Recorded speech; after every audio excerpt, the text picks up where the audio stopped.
ವಿಶೇಷವಾದಂತಹ 2025ರ ಗೌರ ಪೂರ್ಣಿಮಾ ಮಹಾಮಹೋತ್ಸವಕ್ಕೆ ಇಸ್ಕಾನ್ ನಾಗರವಾಗಿ ಎಲ್ಲರನ್ನ ಸ್ವಾಗತ ಮಾಡ್ತಾ ಇದೆ. ಯಾರೆಲ್ಲ ಇವತ್ತು ಮಾತ್ರ ಅಂದ್ರೆ ಹೊಸದಾಗಿ ಇವತ್ತು ಬಂದಿರುವಂತವ್ರು ಯಾವ ಇದ್ರೆ ದಯಮಾಡಿ ಕೇಳಿ. ಇದೇ ಮೊದಲ ಬಾರಿಗೆ ಬಂದವರು. ಓಕೆ, ಸ್ವಲ್ಪ ನಿಶಬ್ದವಾಗಿ ಕೇಳಿಸ್ಕೊಳ್ಳಿ. ತುಂಬಾ ಸರಳವಾದ ವಿಚಾರಗಳಿರುತ್ತೆ. ಗೌರ ಪೂರ್ಣಿಮಾ ಅನ್ನೋದು ದಕ್ಷಿಣ ಭಾರತದಲ್ಲಿ ಹೆಚ್ಚಿಗೆ ಯಾರಿಗೆ ತಿಳಿಯೋದಿಲ್ಲ, ಹೊಸದಾಗಿ ಬಂದಿರುವಂಥವ್ರು. ಏನು ಗೌರ ಪೂರ್ಣಿಮಾ? ಬೇರೆ ಬೇರೆ ಪೂರ್ಣಿಮೆಗಳನ್ನ ಕೇಳಿರ್ತೀವಿ. ಗೌರ ಪೂರ್ಣಿಮಾ ಅಂದ್ರೆ ಏನು, ಯಾರಿಗೋಸ್ಕರ ಈ ದಿನವನ್ನ ಮೀಸಲಾಗಿಟ್ಟಿದ್ದಾರೆ ಅನ್ನೋದ್ರಿಂದ ನಾವು ಒಂದು 45 ನಿಮಿಷದಲ್ಲಿ ತಿಳ್ಕೊಳ್ಳುವಂತ ಪ್ರಯತ್ನ ಮಾಡೋಣ. ವಿಶೇಷವಾಗಿ ಯಾಕೆ ನಿಶಬ್ದವಾಗಿದೆ ಅಂತ ಹೇಳ್ತಿದ್ದೀನಿ ಅಂದ್ರೆ, ಕೆಲವೊಂದು ಕ್ವಶನ್ಸ್ ಇರ್ತವೆ, ಅದನ್ನ ಕೇಳ್ತೀವಿ, ಅದಕ್ಕೆ ಆನ್ಸರ್ ಮಾಡಿದವ್ರಿಗೆ ಒಂದು ಕೂಪನ್ ಕೊಡ್ತೀವಿ. ನಿಮಗೆ ಉಪಯುಕ್ತ ಆಗುವಂತಹ ಯಾವುದಾದ್ರೂ ಪುಸ್ತಕಗಳನ್ನ ನಮ್ಮ ಅಕೌಂಟಲ್ಲಿ ನೀವು ತಗೊಳ್ಬಹುದು ಆ ಕೂಪನ್ ಕೊಟ್ಟು. ಹಾಗಾಗಿ ನಿಶಬ್ದವಾಗಿ ಗಮನ ಇಟ್ಟು ಕೇಳಿ.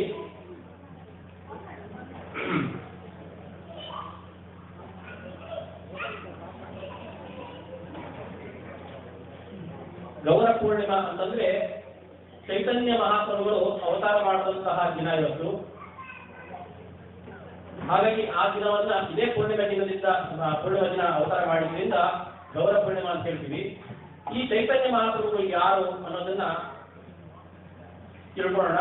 ಅವ್ರು ಯಾರು, ಎಲ್ಲಿ ಜನಿಸಿದ್ರು, ಜನಿಸೋದಕ್ಕೆ ಕಾರಣ ಏನು, ಅವ್ರು ಬಂದು ಮಾಡುವಂತಹ ಕಾರ್ಯಗಳೇನು, ಅವರನ್ನ ಒಬ್ರು ಸನ್ಯಾಸಿ ಅಂತ ಹೇಳ್ತಾರೋ, ಸಾಧು ಅಂತ ಹೇಳ್ತಾರೋ, ಒಬ್ಬ ಭಕ್ತ ಅಂತ ಹೇಳ್ತಾರೋ, ಏನ್ ಹೇಳ್ತಿದ್ದಾರೆ ಅವರನ್ನ, ಆ ಹೆಸರಿನಿಂದ ಅವರನ್ನ ಕರೆಯೋದಕ್ಕೆ ಕಾರಣಗಳೇನು, ಅದಕ್ಕಾಗಿ ಉಲ್ಲೇಖಗಳು ಎಲ್ಲಿದ್ದಾವೆ, ಇಷ್ಟೆಲ್ಲವನ್ನ ಇವತ್ತು ನಾವು ಮತ್ತೆ ಅವರು ಕೊಟ್ಟಂತಹ ಸಂದೇಶ ಏನು, ಅವ್ರು ಮಾಡುವಂತಹ ಪರಿವರ್ತನೆಗಳೇನು ಅನ್ನೋದನ್ನೆಲ್ಲ ಇವತ್ತು ನಾವು ತಿಳ್ಕೊಳ್ಳೋದಿದ್ದೀವಿ. ಮೊದಲನೇದಾಗಿ ಪ್ರಶ್ನೆ, ಯಾರು ಬಾಯಿ ಬಿಡಂಗಿಲ್ಲ, ಹ್ಯಾಂಡ್ ಮಾತ್ರ ರೈಸ್ ಮಾಡಿ, ಕೈ ಮಾತ್ರ ರೈಸ್ ಮಾಡಬೇಕು, ಯಾರು ಹೇಳಬೇಕು ಅನ್ನೋದನ್ನ ಅಬ್ಸರ್ವ್ ಮಾಡ್ತೀವಿ. ಈಗ ಚೈತನ್ಯ ಮಹಾಪ್ರಭು ಬಗ್ಗೆ ಯಾರಿಗೆಲ್ಲ ಗೊತ್ತಿದೆ ಅವ್ರ ಮಾತ್ರ ಕೈ, ಅವ್ರ ಬಗ್ಗೆ ನೀವೇ ಉತ್ತರ ಕೊಡಬೇಕಾಗುತ್ತೆ. ಈಗ ಯಾರಿಗೆಲ್ಲ ಮಹಾಪ್ರಭು ಬಗ್ಗೆ ಗೊತ್ತಿಲ್ಲ ಅವ್ರ ಕೈ, ಗೊತ್ತಿದೆ ಅನ್ನೋದಕ್ಕಿಂತ ಗೊತ್ತಿಲ್ಲ ಅನ್ನೋ ಕೈಗಳು ಜಾಸ್ತಿ ಇದೆ. ಎರಡು ಸಬ್ಜೆಕ್ಟ್ ಇವತ್ತು ನಾವು ಸೆಲೆಕ್ಷನ್ ಮಾಡಿದ್ವಿ. ಹಾಗೆ ಇಲ್ಲಿ ಗೊತ್ತಿರೋದಕ್ಕಿಂತ ಗೊತ್ತಿಲ್ಲದಿರೋರು ಹೆಚ್ಚಿಗೆ ಇರೋದ್ರಿಂದ ಅವ್ರಿಗೆ ಏನ್ ಬೇಕು ಅದನ್ನ ಕೊಡುವಂತ ಪ್ರಯತ್ನ ಗುರು ಮತ್ತೆ ಕೃಷ್ಣರ ಕೃಪೆಯಿಂದ, ಎಲ್ಲ ವೈಷ್ಣವರ ಕೃಪೆಯಿಂದ, ಎಲ್ಲ ವೈಷ್ಣವರ ಆಶೀರ್ವಾದವನ್ನು ಬೇಡ್ತಾ ಪ್ರಾರಂಭ ಮಾಡ್ತಾ ಇದ್ವಿ. ಚೈತನ್ಯ ಮಹಾಪ್ರಭು, ಇಷ್ಟೊತ್ತು ನಾವು ಅಭಿಷೇಕ ನೋಡಿದ್ವಿ. ಈ ಅಭಿಷೇಕದಲ್ಲಿ ಯಾರ್ಯಾರಿಗೆ ಅಭಿಷೇಕ ಮಾಡಿದ್ವಿ, ಯಾರು ಗೊತ್ತು ಕೈ ಎತ್ತಿ.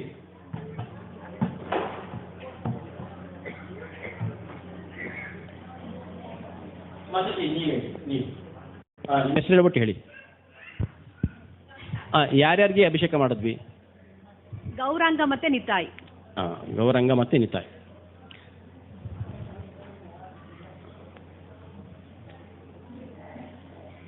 ಸರಿ,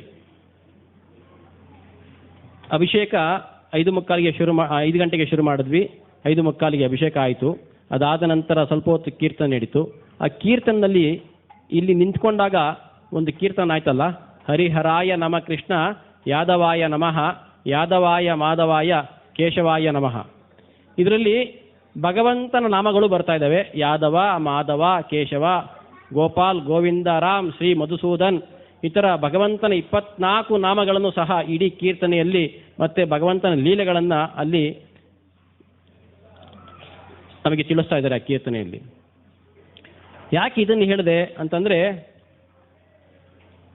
ಧರ್ಮಶಾಸ್ತ್ರಗಳು ಹೇಳ್ತಾ ಇದೆ, ಶಾಸ್ತ್ರಗಳು ಉಲ್ಲೇಖ ಇದೆ, ಚೈತನ್ಯ ಮಹಾಪ್ರಭು ಬೇರೆ ಅಲ್ಲ, ಸಾಕ್ಷಾತ್ ಭಗವಂತ ಬೇರೆ ಅಲ್ಲ ಅಂತ. ಇದನ್ನು ನಿರೂಪಿಸೋದೇ ಇವತ್ತೊಂದು ಕಾರ್ಯಕ್ರಮದ ಉದ್ದೇಶ.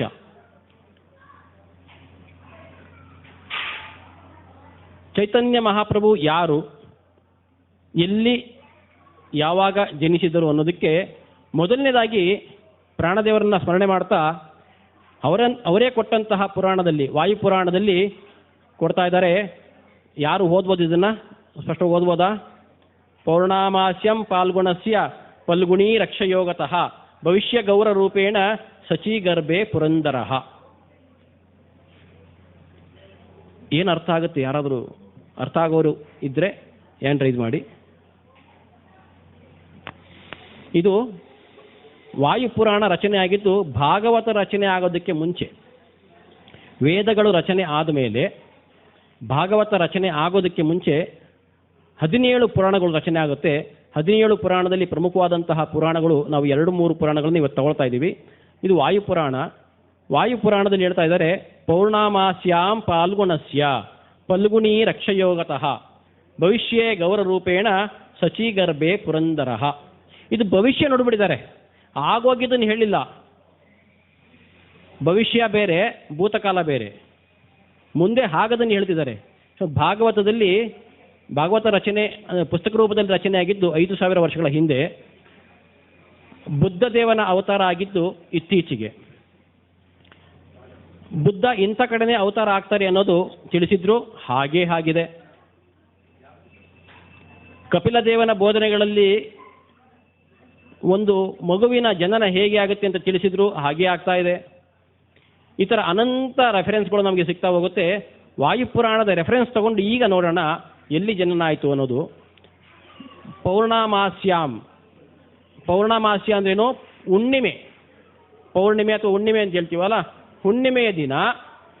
ಫಲ್ಗುಣಸ್ಯ, ಇವತ್ತು ನಕ್ಷತ್ರ ಯಾರಿಗಾದ್ರೂ ಗೊತ್ತಿದ್ರೆ ನೋಡಿ, ಫಲ್ಗುಣಿ ನಕ್ಷತ್ರ, ಉತ್ತರ ಫಲ್ಗುಣಿ ನಕ್ಷತ್ರ. ವಿಶೇಷ ಇದೆ. ತುಂಬ ಜನ ಹೇಳ್ತಾರೆ, ನೀವು ಮೌಢ್ಯ, ನಿಮಗೆ ಏನೋ ಒಂದು ದೇವ್ರನ್ನ ಇಟ್ಕೊಂಡು ಅವ್ರು ಹಿಂದೆ ಹೋಗ್ತಾ ಇದ್ದೀರಾ. ಇವತ್ತು ಅಡ್ವಾನ್ಸು, ನಾವು ಈ ಭೌತಿಕ ಜಗತ್ತಿನಲ್ಲಿ ಅಡ್ವಾನ್ಸ್ಮೆಂಟ್ಲಿದ್ದೀವಿ, ಸೈನ್ಸು ತುಂಬ ಮುಂದುವರೆದಿದೆ. ನೀವೆಲ್ಲ ಯಾವುದೋ ಒಂದು ಭ್ರಮೆಗೆ ಒಳಗಾಗಿ ಒಂದು ಕಡೆ ದೇವಸ್ಥಾನಕ್ಕೆ ಹೋಗ್ತಿದ್ದೀರಾ ಅಂತ. ಅದನ್ನು ಸುಳ್ಳು ಮಾಡೋದಕ್ಕೆ ಅನಂತ ಉದಾಹರಣೆಗಳು ನಮ್ಮ ಶಾಸ್ತ್ರದಲ್ಲಿದೆ. ಫಾಲ್ಗುಣ ಮಾಸ ಯಾವಾಗ ಬರುತ್ತೆ ಅಂದರೆ 12 ಮಾಸಗಳಿದಾವಲ್ವಾ? ಚೈತ್ರ, ವೈಶಾಖ, ಜ್ಯೇಷ್ಠ, ಆಷಾಢ, ಶ್ರಾವಣ, ಭಾದ್ರಪದ, ಆಶ್ವಯುಜ, ಮಾರ್ಗಶಿರ, ಪುಷ್ಯ, ಮಾಘ, ಕಾರ್ತಿಕ, ಮಾರ್ಗಶಿರ, ಪುಷ್ಯ, ಮಾಘ, ಫಾಲ್ಗುಣ. ಈ 12 ಮಾಸದಲ್ಲಿ ಕೊನೆ ಮಾಸ ಯಾವುದು? ಫಾಲ್ಗುಣ ಮಾಸ. ಫಾಲ್ಗುಣ ಮಾಸ ವಿಶೇಷ ಏನು ಗೊತ್ತಾ? ಈ ಸಂಕ್ರಾಂತಿದ ಒಂದು ವಿಶೇಷ ಇದೆ. 14, 15, 16, ಜನವರಿ 14, 15, 16 ಅವಾಗಲೇ ಬರೋದು, ಬೇರೆ ದಿನ ಬರಲ್ಲ. ಯುಗಾದಿ ಹಿಂದೆ ಮುಂದೆ ಬರುತ್ತೆ, 1 ತಿಂಗಳು. ಆದರೆ ಸಂಕ್ರಾಂತಿ ಈ 3 ಡೇಟಲ್ಲಿ ಬರೋದು. ಅದಕ್ಕೂ ವಿಶೇಷತೆ ಇದೆ. ಫಾಲ್ಗುಣಸ್ಯ ಯಾಕೆ ಅಂತಂದರೆ, ಈ ಫಾಲ್ಗುಣ ಮಾಸದಲ್ಲಿ ಹುಣ್ಣಿಮೆ ದಿನ ಉತ್ತರ ಫಲ್ಗುಣಿ ನಕ್ಷತ್ರನೇ ಇರುತ್ತೆ, ಯಾವುದೇ ವರ್ಷ ನೋಡಿ. ಆ ದಿನ ಒಳ್ಳೆಯ ನಕ್ಷತ್ರ, ಉತ್ತರ ಫಲ್ಗುಣಿ ನಕ್ಷತ್ರದಲ್ಲಿ ಹುಣ್ಣಿಮೆಯ ದಿನ ರಕ್ಷಯೋಗ, ಯೋಗಗಳಿದ್ದಾವೆ, 27 ಯೋಗಗಳಿದೆ. ಅದರಲ್ಲಿ ರಕ್ಷಯೋಗದಲ್ಲಿ ಗೌರ ರೂಪೇಣ, ಭವಿಷ್ಯ ಅಂದರೆ ಫ್ಯೂಚರಲ್ಲಿ ಮುಂದೆ ಬರ್ತಾರೆ ಅಂತ ವಾಯುಪುರಾಣ ಹೇಳ್ತಾ ಇರೋದು. ಮುಂದೆ ಗೌರ, ಗೌರ ಅಂದ್ರೇನು? ಚಿನ್ನದ ವರ್ಣ, ಚಿನ್ನದ ವರ್ಣ, ಚಂದನ ಕಾಂತಿ. ಆ ರೂಪದಲ್ಲಿ ಯಾರ ಗರ್ಭದಲ್ಲಿ ಬರ್ತಾರೆ? ಸಚೀಗರ್ಭೆ, ಸಚಿದೇವಿಯ ಗರ್ಭದಲ್ಲಿ. ಪುರಂದರ ಅಂದ್ರೇನು ಗೊತ್ತಾ? ಪುರಂದರ ದಾಸರು ಅಂತ ಹೇಳ್ತೀವಲ್ಲ, ಪುರಂದರ ದಾಸರು ಅನ್ನೋದು ಅವ್ರ ಹೆಸರಲ್ಲ. ಪುರಂದರ ಅಂದರೆ ಭಗವಂತ, ಅವರ ದಾಸರು ಅವರು. ಯಾರು? ಶ್ರೀನಿವಾಸ ನಾಯಕ. ಪುರಂದರ ಅಂದ್ರೆ ಇಲ್ಲಿ ಭಗವಂತ. ಭಗವಂತ ಸಚಿದೇವಿಯ ಗರ್ಭದಲ್ಲಿ ಹುಣ್ಣಿಮೆಯ ದಿನ ಫಲ್ಗುಣಿ ನಕ್ಷತ್ರದಲ್ಲಿ ಗೌರ ವರ್ಣ ತಗೊಂಡು ಬರ್ತಾರೆ ಅಂತೇಳಿ ವಾಯುಪುರಾಣ ಇಲ್ಲಿ ಹೇಳ್ತಾ ಇದೆ. ಹಾಗಾಗಿ ನಾವಿಲ್ಲಿ ಅರ್ಥ ಮಾಡ್ಕೊಳ್ಬೇಕಾಗಿರೋದು, ಭವಿಷ್ಯ ನುಡಿದಿತ್ತು, ಅದು ಹಾಗಿದೆಯಾ ಮುಂದೆ ನೋಡೋಣ.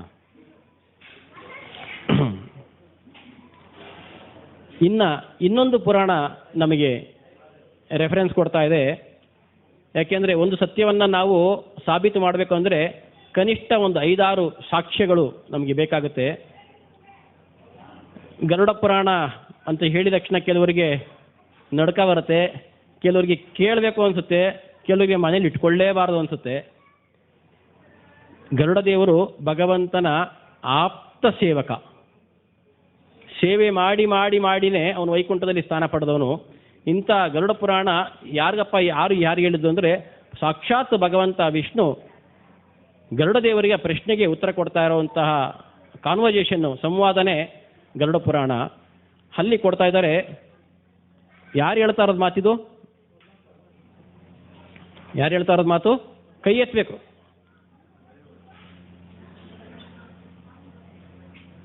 ಇಬ್ಬರೇ ಕೈ ಎತ್ತಿ ಹಂಗೆ ಇಳಿಸ್ಬಿಟ್ರು. ಮಾತಾಜಿ ನೀವು ವಿಷ್ಣು ಭಗವಂತ ಯಾರಿಗೆ ಹೇಳ್ತಾರ ಮಾತು? ಗರುಡ ದೇವರಿಗೆ ಹೇಳ್ತಾರ ಮಾತು. ಸರಿ, ಗರುಡ ದೇವರಿಗೆ ಪ್ರಶ್ನೆ ನಾನು ಇವಾಗ ಕೇಳಲ್ಲ, ಈಗೆಲ್ಲ ಆಗಿರುತ್ತೆ. ಕ್ವಿಜ್ ಏನಿದ್ರು ಲಾಸ್ಟಲ್ಲಿ ಸ್ವಲ್ಪ ನೆನ್ಪಿಟ್ಕೊಂಡಿರಿ ಅಂತ. ಇವಾಗಾದರೆ ಹಂಗೆ ಹೇಳ್ತೇವಲ್ಲ, ಸ್ಥಳದಲ್ಲೇ ವ್ಯಾಪಾರ ಸ್ಥಳದಲ್ಲೇ ಡ್ರಾ ಅಂತ. ಏನು ಲ್ಯಾಟ್ರಿದೇನೋ ಒಂದು ವರ್ಡ್ ಇತ್ತಲ್ಲ, ಇಲ್ಲೇ ಡ್ರಾ ಇಲ್ಲೇ ಬಹುಮಾನ ಅಂತ. ಅದಾಗಲ್ಲ, ಸ್ವಲ್ಪ ಕಷ್ಟ ಆಗುತ್ತೆ. ವಿಷ್ಣು ಗರುಡ ದೇವರಿಗೆ ಹೇಳ್ತಾ ಇರೋದು ಈ ಪದವನ್ನು, ಈ ಮಾತನ್ನು ಸಾಕ್ಷಾತ್ ಭಗವಂತನ ಹೇಳ್ತಾ ಇರೋದು, ಅಹಂ ಪೂರ್ಣೇ ಭವಿಷ್ಯಾಮಿ ಯುಗ ಸಂಧ್ಯೋ ವಿಶೇಷತಃ ಮಾಯಾಪುರೇ ನವದ್ವೀಪೆ ಭವಿಷ್ಯಾಮಿ ಸತೀಸುತಃ. ಇನ್ನೂ ಕ್ಲಿಯರ್ ಆಯ್ತು. ಈಗ ಪಾಲ್ಗುಣ ಮಾಸ ಆಯಿತು, ಹುಣ್ಣಿಮೆ ಆಯಿತು, ಫಲ್ಗುಣಿ ನಕ್ಷತ್ರ ಆಯಿತು, ವರ್ಣ ಆಯಿತು, ಯಾರ ಗರ್ಭದಲ್ಲಿ ಬರ್ತೀನಿ ಅದು ಹೇಳಿದ್ದಾಯಿತು. ಈಗ ಇನ್ನೂ ಸಾಕ್ಷಾತ್ ವಾಯುದೇವರು ಹೇಳಿದ್ದು, ಯಾರು ಸೇವಕ ಹೇಳಿದ್ದದು ಅವಾಗಲೇ. ಈಗ ಸಾಕ್ಷಾತ್ ಭಗವಂತ ಹೇಳ್ತಿದ್ದಾನೆ, ಅಹಂ ಪೂರ್ಣೇ ಭವಿಷ್ಯಾಮಿ, ನಾನು ಪೂರ್ಣ ರೂಪದಲ್ಲಿ ಅಂತ. ಅಹಂ ಪೂರ್ಣತ್ವದಲ್ಲಿ, ಭವಿಷ್ಯದಲ್ಲಿ. ಯುಗ ಸಂಧ್ಯೋ ವಿಶೇಷತಃ. ಯುಗ ಸಂಧ್ಯಾ ಅಂದ್ರೇನು? ಎರಡು ಯುಗಗಳ ಸಂಧಿಕಾಲ. ಸಂಧ್ಯಾ ಸಮಯ ಅಂದ್ರೇನು? ಸೂರ್ಯ ಮುಳುಗುವಂಥದ್ದು, ಚಂದ್ರ ಉದಯ ಆಗುವಂಥದ್ದು ಸಮಯ, ಅಥವಾ ಚಂದ್ರ ಮುಳುಗುವಂಥದ್ದು, ಸೂರ್ಯ ಉದಯ ಆಗುವಂಥ ಸಮಯ, ಅಥವಾ ಸೂರ್ಯ ನೆತ್ತಿ ಮೇಲೆ ಬಂದಂಥ ಸಮಯ. ಈ ಮೂರು ಸಮಯವನ್ನು ಸಂಧ್ಯಾ ಸಮಯ ಅಂತ ಹೇಳ್ತೀವಿ.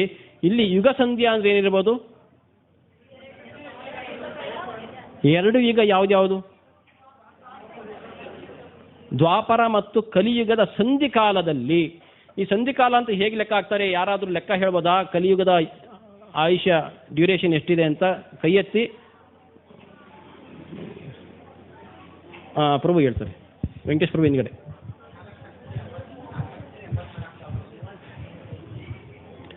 ಇನ್ನು ಸ್ವಲ್ಪ ಸ್ಪಷ್ಟೀಕರಣ ಕೊಡ್ಬೋದು ಯಾರಾದ್ರೂ? 4,32,000 ಕಲಿಯುಗದ ಅವಧಿ, ಡ್ಯೂರೇಷನ್. ಇಲ್ಲಿ ತನಕ ಎಷ್ಟು ನಾವು ಕಳೆದಿದ್ದೀವಿ? 4,27,000 ಕಳೆದ್ಬಿಟ್ಟಿದ್ದೀವಿ ಅನ್ಸುತ್ತೆ. ಆಗಿರ್ಬೋದಾ? 5,300 ವರ್ಷಗಳನ್ನ ನಾವು ಕಳೆದಿದ್ದೀವಿ. ಹಾಗಿದ್ರೆ ನಾವು ಎಲ್ಲಿದ್ದೀವಿ? ಪ್ರಾರಂಭದಲ್ಲೇ ಇದ್ದೀವಿ. ಇನ್ನು ಪರ್ಸೆಂಟೇಜಲ್ಲಿ ನೋಡಿದ್ರೆ ಇನ್ನು ಪ್ರಾರಂಭದಲ್ಲೇ ಇದ್ದೀವಿ. 1% ದಾಟಿಲ್ಲ ಇನ್ನು ನಾವು. ಅದನ್ನು ಸಂಧ್ಯಾ ಅಂತ ಹೇಳ್ತೀವಿ. 6 ಗಂಟೆಗೆ ಸೂರ್ಯ ಅಸ್ತ ಅಂತಂದರೆ 6:15, 6:24 ತನಕನೂ ಸಂಧ್ಯಾ ಅಂತ ಹೇಳ್ತೀವಿ. 5 ಗಂಟೆ 24 ನಿಮಿಷ ಹಿಂದೆ, 6ರಿಂದ 24 ನಿಮಿಷ ಹಿಂದೆ, 5 ಗಂಟೆ 46 ನಿಮಿಷದಿಂದ ಹಿಡಿದು 6 ಗಂಟೆ 24 ನಿಮಿಷ ತನಕ ಸಂಧ್ಯಾ ಅಂತ ಹೇಳ್ತೀವಿ. ಹಾಗೇನೆ ಯುಗ ಸಂಧ್ಯಾ, ದ್ವಾಪರದ ಅಂತ್ಯ, ಕಲಿಯುಗದ ಪ್ರಾರಂಭ. ಇಂಥ ಸಮಯದಲ್ಲಿ, ವಿಶೇಷವಾದ ಸಂದರ್ಭದಲ್ಲಿ ಸ್ಥಳ ಬೇಕಲ್ವಾ? ನಾವು ಹೇಳ್ತೀವಿ ಆದ್ಯ ಪರಮಣಃ ದ್ವಿತೀಯ ಪರಾದೆ ಶ್ವೇತಾವರಹ ಕಲ್ಪೆ ಕಲಿಯುಗೆ ಭರತವರ್ಷೆ ಭರತಖಂಡೆ ಜಂಬುದ್ವೀಪೆ ಹೇಳ್ಕೊಂಬರ್ತೀವಲ್ವಾ? ಹಾಗೆ ಸ್ಥಳ ಇವತ್ತು ಕಂಡುಹಿಡಿದಿರೋದು GPS. ನಮ್ಮ ಶಾಸ್ತ್ರಕಾರರು ಯಾವಾಗಲೂ ಕಂಡುಹಿಡಿದಿದ್ರು. ಮಾಯಾಪುರೇ ನವದ್ವೀಪೆ ಸ್ಪಷ್ಟವಾಗಿದೆ. ನವದ್ವೀಪದಲ್ಲಿರುವಂತಹ 9 ದ್ವೀಪಗಳಿದೆ. ಆ ದ್ವೀಪದಲ್ಲಿ ಮಧ್ಯದಲ್ಲಿರುವಂತಹ ಮಾಯಾಪುರದಲ್ಲಿ ಸಚಿ ಭವಿಷ್ಯಾಮಿ ಸತೀಸುತಃ, ಮುಂದೆ ಸಚಿದೇವಿಯ ಗರ್ಭದಲ್ಲೇ ಜನಿಸ್ತೀನಿ. ಇಷ್ಟು ಭವಿಷ್ಯವನ್ನ ಗರುಡ ಪುರಾಣದಲ್ಲಿ ವಿಷ್ಣು ಭಗವಂತ ಸಾಕ್ಷಾತ್, ವಾಯುಪುರಾಣದಲ್ಲಿ ಹನುಮಂತ ದೇವರು ನಮಗೆ ತಿಳಿಸ್ಕೊಡ್ತಾ ಇದ್ದಾರೆ. ಇದು ಆದಮೇಲೆ ಹಾಗಿತ್ತಾ ನೋಡೋಣ. ಈಗ ಈ ಭವಿಷ್ಯ ನುಡಿದಿದ್ರಲ್ಲ, ಹಾಗೆ ಆಯ್ತಾ ನೋಡೋಣ. ಚೈತನ್ಯ ಮಹಾಪ್ರಭುಗಳ ತಂದೆ ಹೆಸರು ಯಾರಿಗೂ ಗೊತ್ತಿದೆ?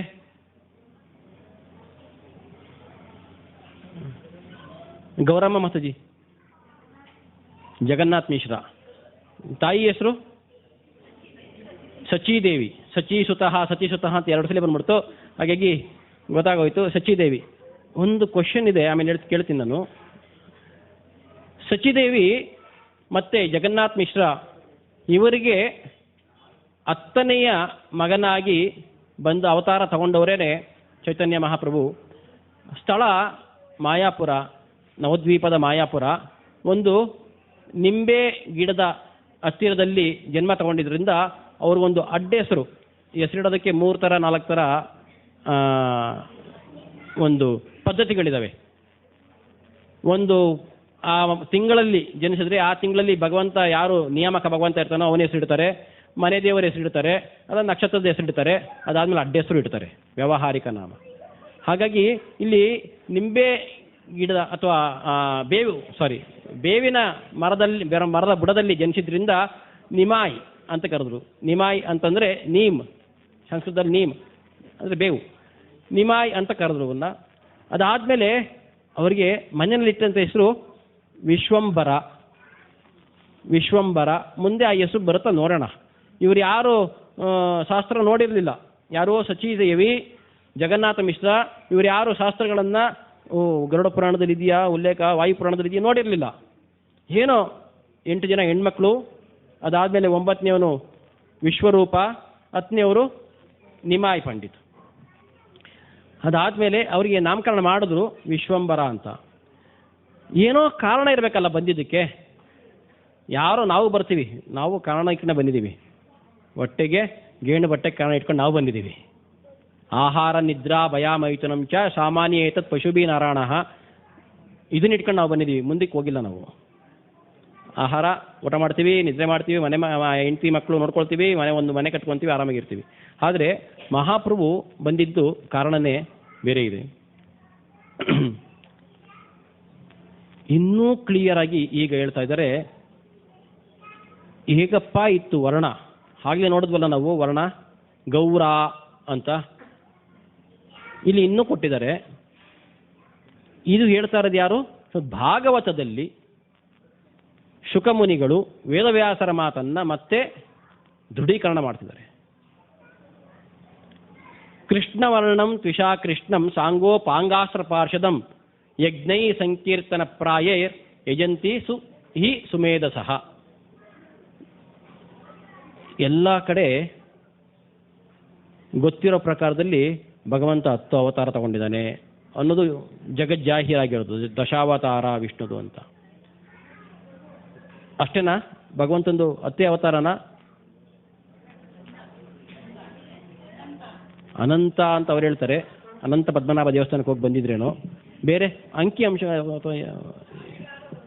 ಸಾವಿರಾರು. ಸುನಂದ ಮಾಸಾಜಿ ಹೇಳ್ತಾರೆ 22 ಅವತಾರಗಳು ಅಂತ. ಬೇರೆ ಅನಂತ, ಸಾವಿರಾರು, 22. ಭಾಗವತದಲ್ಲಿ 24. ಅವರು ದಿನ ಕೇಶವಾದಿ ಅಲ್ಲಿಂದ ಶುರು ಮಾಡಿ ಕೃಷ್ಣನ್ ತನಕ ಸ್ಮರಣೆ ಮಾಡ್ತಾರೆ. ಹಾಗಾಗಿ ಅದು 24 ಇದೆ, 24 ಹೇಳ್ಬಿಟ್ರು ಇರಲಿ ಅಂತ. ಏತೇ ಚಾಂಸ ಕಲಾಂ ಪುಂಸಾಂ ಕೃಷ್ಣಸ್ತು ಭಗವಾನ್ ಸ್ವಯಂ ಇಂದ್ರಾರಿ ವ್ಯಾಕುಲಂ ಲೋಕೆ ಮೃಡಯಂತಿ ಯುಗೆ ಯುಗೆ. 22 ಅವತಾರಗಳನ್ನು ಹೇಳಿ ಇನ್ನು ಹೇಳಕ್ಕಾಗಲ್ಲಪ್ಪ, ಇನ್ನೂ ಪುಸ್ತಕ ಇಷ್ಟು ದೊಡ್ಡದಾಗತ್ತೆ ಅಂತೇಳಿ ಸ್ಟಾಪ್ ಮಾಡಿದ್ರು. ಅಲ್ಲಿಗೆ ಸ್ಟಾಪ್ ಮಾಡಿಬಿಟ್ಟು ಏತೇ ಚ ಅಂಶ ಕಲಾಂ ಪುಂಸ, ಚ ಅಂಶ ಕಲಾ, ಇಷ್ಟೂ ಸಣ್ಣ ಅಂಶ ಅಷ್ಟೇ ಪುಂಸ ಭಗವಂತಂದು.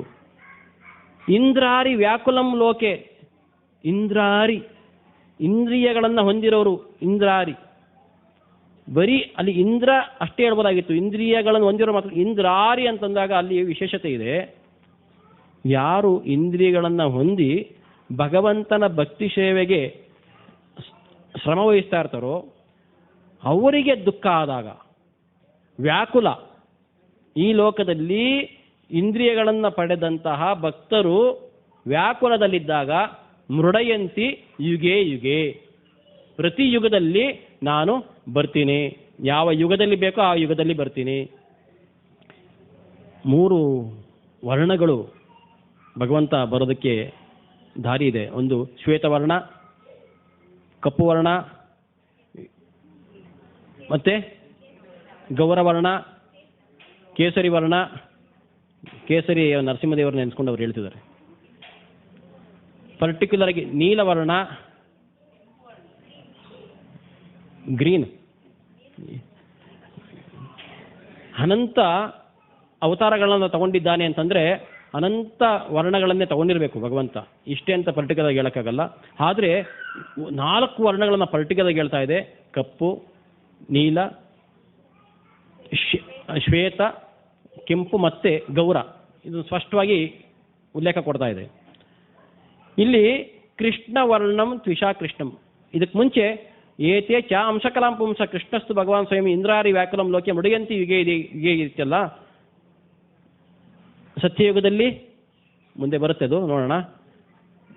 ತ್ರೇತಾದಲ್ಲಿ ಬರುತ್ತೆ, ದ್ವಾಪರದಲ್ಲಿ ಅದು ಬರುತ್ತೆ, ಮುಂದೆ ನೋಡೋಣ. ಕಲಿಯುಗ. ಈ 4 ಯುಗಗಳೇ ರಿಪೀಟ್ ಆಗ್ತಾ ಇರೋದು. ನಾವು ಇವಾಗ 28ನೇ ಕಲಿಯುಗದಲ್ಲಿದ್ದೀವಿ. ಈಗಿರೋ ಚತುರ್ಮುಖ ಬ್ರಹ್ಮನ ಕಲ್ಪದಲ್ಲಿ 28ನೇ ಕಲಿಯುಗದಲ್ಲಿದ್ದೀವಿ. ಈ ಬ್ರಹ್ಮನಲ್ಲಿ 28 ಸಲ ಈ 4 ನರಸಿಂಹದೇವರು, ರಾಮದೇವರು, ಕೃಷ್ಣ ಇವರೆಲ್ಲ ಬಂದು ಹೋಗ್ಬಿಟ್ಟಿದ್ದಾರೆ. ಆದರೆ ಮಹಾಪ್ರಭು ಯುಗ ಸಂಧ್ಯದಲ್ಲಿ ಅವತಾರ ಆದ್ರಲ್ಲ, ಒಂದೇ ಬಾರಿ ಬರೋದು. ಕೃಷ್ಣ ಪದೇ ಪದೇ ಬರ್ತಾನೆ. ಇನ್ಯಾವುದೋ ಬ್ರಹ್ಮಾಂಡದಲ್ಲಿ ರಾಮಾಯಣ ಲೀಲೆ ನಡೀತಾ ಇದೆ, ಇನ್ಯಾವುದೋ ಬ್ರಹ್ಮಾಂಡದಲ್ಲಿ ಮಹಾಭಾರತ ನಡೀತಾ ಇದೆ, ಸತ್ಯ ಅದು. ಆದರೆ ಚೈತನ್ಯ ಮಹಾಪ್ರಭುಗಳ ಲೀಲೆ ಇಲ್ಲಿ ಮಾತ್ರ ನಡೆಯೋದು, ಒಂದೇ ಬಾರಿ ನಡೆಯೋದು. ಬ್ರಹ್ಮನ ಕಲ್ಪದಲ್ಲಿ ಒಂದೇ ಬಾರಿ ನಡೆಯೋದು, ಪದೇ ಪದೇ ಅಲ್ಲಿ ಎಲ್ಲೂ ರಿಪೀಟ್ ಆಗೋದಿಲ್ಲ. ಕೃಷ್ಣ ವರ್ಣಂ, ಭಗವಂತ ಯಾವುದೋ ಕೃಷ್ಣ ವರ್ಣ, ಕಪ್ಪು ವರ್ಣ. ಆದರೆ ತ್ವಿಷಾ ಕೃಷ್ಣಂ, ಆದರೆ ಈಗ ಬರೋದು ಆ ಬಣ್ಣದಲ್ಲಿ ಬರಲ್ಲ. ಅಂದರೆ ಯಾಕೆ ಇದು ಹೇಳ್ತಿದ್ದಾರೆ ಅಂದರೆ, ಸ್ವತಃ ನಾನೇ ಬರ್ತೀನಿ ಅಂತ ಹೇಳಿರೋದು. ಸ್ವತಃ ನಾನೇ ಬರ್ತೀನಿ ಅಂದರೆ ಕೃಷ್ಣ ಹಾಗೆ ಬರಬೇಕು. ಗೋಲೋಕದಲ್ಲಿ ಹೇಗಿದ್ದೋ ಹಾಗೆ ಬರಬೇಕು. ದೇವಕಿ ವಸುದೇವರ ಮುಂದೆ ಪ್ರಕಟ ಆದ್ನಲ್ಲ ಶ್ಯಾಮ ವರ್ಣ, ಹಾಗೆ ಬರಬೇಕಾಗಿತ್ತು. ಅಲ್ಲಿ ಕ್ಲಿಯರ್ ಮಾಡ್ತಿದ್ದಾರೆ. ತ್ವಿಷಾ ಕೃಷ್ಣಂ, ಕಪ್ಪಾದರೂ ಕಪ್ಪಲ್ಲ ನಂದು. ಜೊತೆಗೆ ನಾನು ಕೃಷ್ಣ ಯಾವತ್ತೂ ಒಬ್ಬನೇ ಬರಲ್ಲ, ಸಂಗಡಿಗರನ್ನ ಇಟ್ಕೊಂಡೇ ಬರೋದು. ಬಲರಾಮ, ಲಕ್ಷ್ಮಣ, ಭರತ, ಶತ್ರುಘ್ನ, ಈ ಥರ ಅನಂತ. ಇಲ್ಲಿ ಸಾಂಗೋ ಪಾಂಗಾಸ್ತ್ರ ಪಾರ್ಷದಂ, ಪಾರ್ಷದರ ಕೂಡಿ ಬರ್ತಾರೆ. ಸಂಘ ಅಂದರೆ ಒಂದು ಟೀಮ್ ಇರುತ್ತೆ ಅವರಿಗೆ. ಬಂದು ಏನು ಮಾಡ್ತಾರೆ, ನಾವು ಟೀಮ್ ಇಟ್ಕೊಂಡು ಏನು ಮಾಡ್ತೀವಿ, ಇವತ್ತು ನಾಳೆ ಶನಿವಾರ ಭಾನುವಾರ ಇದೆಯಪ್ಪ, ಹೋಗ್ಬಿಡೋಣ, 11 ಜನ ಇದ್ದೀವಿ, ನಿಮ್ಮ ಕಡೆ ಈ ಕಡೆ 11 ಜನ ಇದ್ದಾರೆ, ಇನ್ನೊಂದು ಯಾರೋ ಒಬ್ಬರು ಅಂಪೈರ್ ರೆಡಿ ಮಾಡ್ಕೊಂಡೋಣ, ಹೋಗಿ ಪ್ಲೇ ಗ್ರೌಂಡ್ಗೆ ಹೋಗಿ ಕ್ರಿಕೆಟ್ ಆಡೋಣ ಟೀಮ್. ಇದೆಲ್ಲ ಸಾಂಗೋ ಪಾಂಗಾಸ್ತ್ರ. ಏನಕ್ಕೆ? ಯಜ್ಞೈ ಸಂಕೀರ್ತನ ಪ್ರಾಯೈ, ಯಜ್ಞ ಮಾಡೋಕ್ಕೋಸ್ಕರ ಬಂದ. ಯಾವ್ದು ಯಜ್ಞ? ಸಂಕೀರ್ತನ ಯಜ್ಞ. ಇಲ್ಲಿ ಯಾಕೆ ಮಾಡಬೇಕು? ಇಲ್ಲಿ ಯಜ್ಞ ಮಾಡಬೇಕಾಗಿದ್ದು ಅಗ್ನಿಯನ್ನು ಸ್ಥಾಪನೆ ಮಾಡಿ ಬೇರೆ ಬೇರೆ ದೇವತೆಗಳಿಗೆ ಹವಿಸು ಕೊಡೋದಕ್ಕೆ ಯಾವ್ದು ಯಜ್ಞ ಮಾಡಬೇಕು ಅದೇ ಯಜ್ಞ ಅಂತ ನಾವು ತಿಳ್ಕೊಂಡಿದ್ದೀವಿ.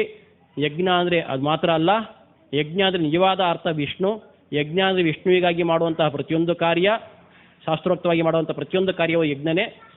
ಇಲ್ಲಿ ಸಂಕೀರ್ತನ ಯಜ್ಞ, ಇದಕ್ಕೆ ರೆಫರೆನ್ಸ್ ಯಾರನ್ನ ಕೊಡ್ಬೋದಾ? ಕೃತೇಯ ಧ್ಯಾಯತೆ ವಿಷ್ಣು ತ್ರೇತಾಯೇ ಯಜೇತ ಮಕಃ ದ್ವಾಪರೇ ಪರಿಚಾರ್ಯಯ ಕಲೋತದ್ ಹರಿಕೀರ್ತನಾಥ್. ಭಾಗವತದ ಮಾತು. ಕೃತಯುಗದಲ್ಲಿ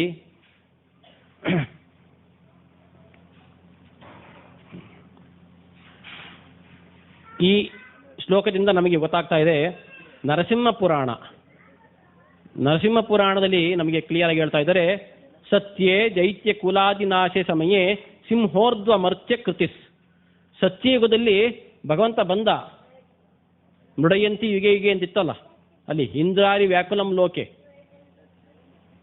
ಯದಾ ಯದಾ ಈ ಧರ್ಮಸ್ಯ ಗ್ಲಾನಿರ್ ಭವತಿ ಭಾರತ.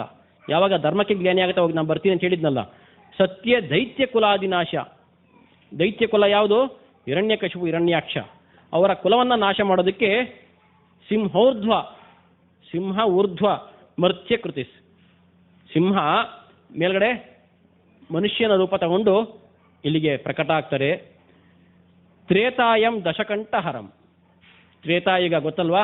ರಾಮಚಂದ್ರ ಬಂದಂತಹ ಕಾಲ. ಏನಕ್ಕೆ ಬಂದಿದ್ದು? ರಾಜ್ಯ ಆಳಕ್ಕೆ ಬರಲಿಲ್ಲ ರಾಮಚಂದ್ರ. ರಾಜ್ಯ ಆಳಕ್ಕೆ ಸುಮ್ಮನೆ ಹಿಂಗೆ ನೋಡಿದ್ರೆ ದಶರಥ ಇದ್ರು, ಒಳ್ಳೆ ರಾಜ್ಯಭಾರ ಮಾಡಿದ್ರು. ದಶಕಂಠನನ್ನ ಸಂಹಾರ ಮಾಡಬೇಕಾಗಿತ್ತು. ಭಗವಂತ ತನ್ನ ರೂಪವನ್ನು ತೋರಿಸಿ ಇಲ್ಲಿ ತೊಂದರೆಗೊಳಗಾಗಿರುವಂತಹ ಶುದ್ಧ ಒಂದು ಭಕ್ತರನ್ನ ಮೇಲಕ್ಕೆ ಆಕರ್ಷಣೆ ಮಾಡೋದಕ್ಕೆ, ಇನ್ನ ಜ್ಞಾನಿಗಳು ಯೋಗಿಗಳಿದ್ರಲ್ಲ ಅವರನ್ನೂ ಸಹ ಭಕ್ತಿ ಸೇವೆಗೆ ಆಕರ್ಷಣೆ ಮಾಡೋದಕ್ಕೆ ತೋರ್ಸೋಕ್ಕೋಸ್ಕರ ಭಗವಂತ ಬರಬೇಕಾಗಿತ್ತಿಲ್ಲಿ. ಪರಿಭಾವಂ ರಮೇತಿ ರಾಮಕೃತ್, ರಮೇತಿ ಆನಂದವನ್ನು ಕೊಡೋದಕ್ಕೆ. ನಾಮಕೃತ್ ಯಾವುದರಲ್ಲಿ? ನಾಮದಲ್ಲಿ, ಭಗವಂತನ ರೂಪದಲ್ಲಿ, ಎಲ್ಲದಲ್ಲೂ ಆನಂದ ಕೊಡೋಕ್ಕೋಸ್ಕರ ತ್ರೇತಾಯುಗದಲ್ಲಿ ರಾಮಚಂದ್ರ ಬಂದರೆ, ಇನ್ನು ಮುಂದಿನ ಯುಗ ಯಾವುದು? ದ್ವಾಪರ ಯುಗ.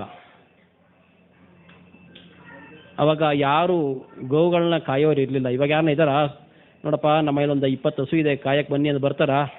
ಇಲ್ಲ ಸ್ವಾಮಿ, ಅಲ್ಲೆಲ್ಲೋ ಯಶವಂತಪುರದಲ್ಲಿ ಕೆಲಸ ಸಿಕ್ಕಿದೆ, ಮೂಟೆ ಹೊರೋದು, ಅಲ್ಲಿ ಹೋಗ್ತೀನಿ, ದಿನ ಸಾಯಂಕಾಲ ಹಣ ಕೊಡ್ತಾರೆ, ಸಾಕು ನನಗೆ. ದನ ಕಾಯೋರ್ಗೆ ಏನು ಕೊಡ್ತಿದ್ರು? ಜೀತಕ್ಕೆ ಇಟ್ಕೊಳ್ತಿದ್ರು ಮನೆಯಲ್ಲಿ, 2 ಹೊತ್ತು ಊಟಕ್ಕೆ ಕೊಡೋರು, ಒಂದು ಕಡೆ ಮೂಲೆಯಲ್ಲಿ ಕೊಂಡಿಸ್ಬಿಟ್ಟು ಅಷ್ಟೇ. ಅವ್ರ ಮನೆಯಲ್ಲಿ ಮದುವೆ ಮುಂಜಿನ ಇದ್ದರೆ ದವಸ ಧಾನ್ಯ ಕೊಡೋರು, ಏನೊಂದು ಸ್ವಲ್ಪ ಹಣನ ಕೊಟ್ಟು ಕಳಿಸೋರು.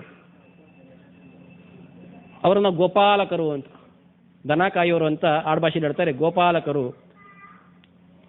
ಆ ವೃತ್ತಿ ಮಾಡೋದಕ್ಕೂ ಅವ್ರಿಗೆ ಅರ್ಹತೆ ಇರಬೇಕು. ಗೋಪಾಲನ್ ಪರಿಪಾಲನ್ ವ್ರಜಪುರೇ. ವ್ರಜಪುರ ಅಂದರೆ ಯಾವುದು? ವ್ರಜ, ವೃಂದಾವನ. ವೃಂದಾವನದಲ್ಲಿ ಗೋವುಗಳನ್ನು ಕಾಯ್ದವನು ಬರಂ ಹರಂ ದ್ವಾಪರೆ. ವೇಗವಾಗಿ ಬಂದಂತೆ ಬರನ್ ಹರನ್ ದ್ವಾಪರೆ. ದ್ವಾಪರ ಯುಗದಲ್ಲಿ ಯಾರು ಬಂದು ಗೋವುಗಳನ್ನ ಕಾದಿದ್ದು? ಕೃಷ್ಣ. ನಂದ ಗೋಪನ ಮಂದಿರಂಗಳ ಸಂದುಗೊಂದಿನಲ್ಲಿ, ಅಂದ ಚಂದದ ಗೋಪಬಾಲರ ಮಂದೆಯಲ್ಲಿ, ಅಂದದಾಕಳ ಕಂದ ಕರುಗಳ ಹಿಂದು ಮುಂದಿನ ಮಂದೆಯಲ್ಲಿ. ಪಿಳ್ಳಂಗೋವಿಯ ಚೆಲುವ ಕೃಷ್ಣನ ಎಲ್ಲಿ ನೋಡಿದಿರಿ? ಅದಾದ್ಮೇಲೆ ಈ 3 ಯುಗದ್ದಾಯ್ತು. 4ನೇ ಯುಗದ್ದೇನೋ ಇರಬೇಕಲ್ವಾ? ಗೌರಾಂಗ ಪ್ರಿಯ ಕೀರ್ತನ. ಗೌರ ಅಂಗ, ಒಂದು ಚಿನ್ನದ ವರ್ಣವನ್ನ ತಗೊಂಡಂತಹ, ಅಂಗ ಇರುವಂತಹ ವರ್ಣ, ಒಂದು ಅವತಾರವನ್ನ ತಗೊಂಡು ಪ್ರಿಯ ಕೀರ್ತನ. ಅವ್ರದ್ದೇನು ಕೆಲಸ ಅಂದರೆ ಕೀರ್ತನೆ ಅವ್ರಿಗೆ ಪ್ರಿಯ ಅಂತೆ. ಕೃಷ್ಣನಿಗೆ ಗೋಪ್ರಿಯ ಆದರೆ, ಬ್ರಾಹ್ಮಣ ಪ್ರಿಯ ಆದರೆ, ಭಗವಂತನ ನಾಮಸ್ಮರಣೆ ಮಾಡೋ ಪ್ರಿಯ ಆದರೆ, ಬೆಣ್ಣೆ ಪ್ರಿಯ ಆದರೆ, ಇಲ್ಲಿ ಗೌರಾಂಗರಿಗೆ ಪ್ರಿಯ ಕೀರ್ತನ, ಕೀರ್ತನೆ ಮಾಡೋದೇ ಪ್ರಿಯ ಅಂತ. ಇನ್ಯಾವುದನ್ನು ಸಂತೃಪ್ತಿ ಪಡಿಸೋಕ್ಕಾಗಲ್ಲ ಅವರನ್ನು. ಯಾವಾಗ? ಯಾವ ಯುಗದಲ್ಲಿ? ಕಲಿಯುಗದಲ್ಲಿ. ಚೈತನ್ಯ ನಾಮಪ್ರಭು, ಅವ್ರಿಗೂ ಹೆಸರಿದೆ ಚೈತನ್ಯ. ಚೈತನ್ಯ ಎನ್ನುವಂಥ ಹೆಸರನ್ನು ಇಟ್ಕೊಂಡಿರುವಂತಹ ಪ್ರಭು.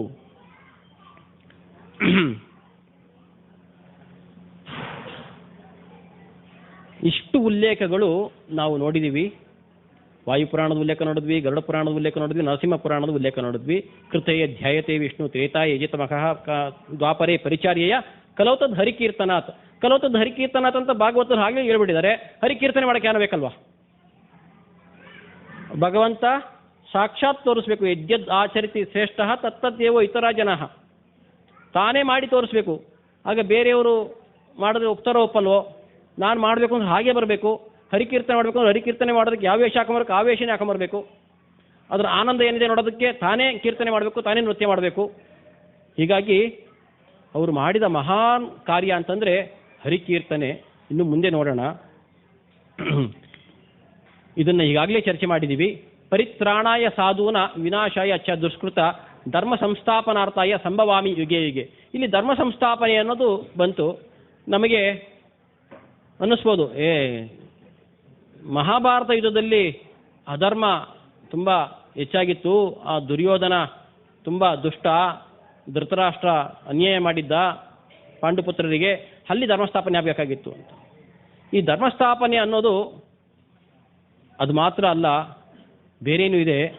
ಹರೇ ಕೃಷ್ಣ ಕೃಷ್ಣ ಕೃಷ್ಣ ಹರೇ ಹರೇ, ಹರೇ ರಾಮ ರಾಮ ರಾಮ ಹರೇ ಹರೇ. ಹಿಂದ್ಗಡೆ ಅವರಿಗೆ ಒಂದು ಕ್ವಶನ್ ಇದೆ. ಧರ್ಮಸ್ಥಾಪನೆ ಯಾವ ಯಾವ ಯುಗದಲ್ಲಿ ಏನೇನಾಗಿತ್ತು ಅಂತ.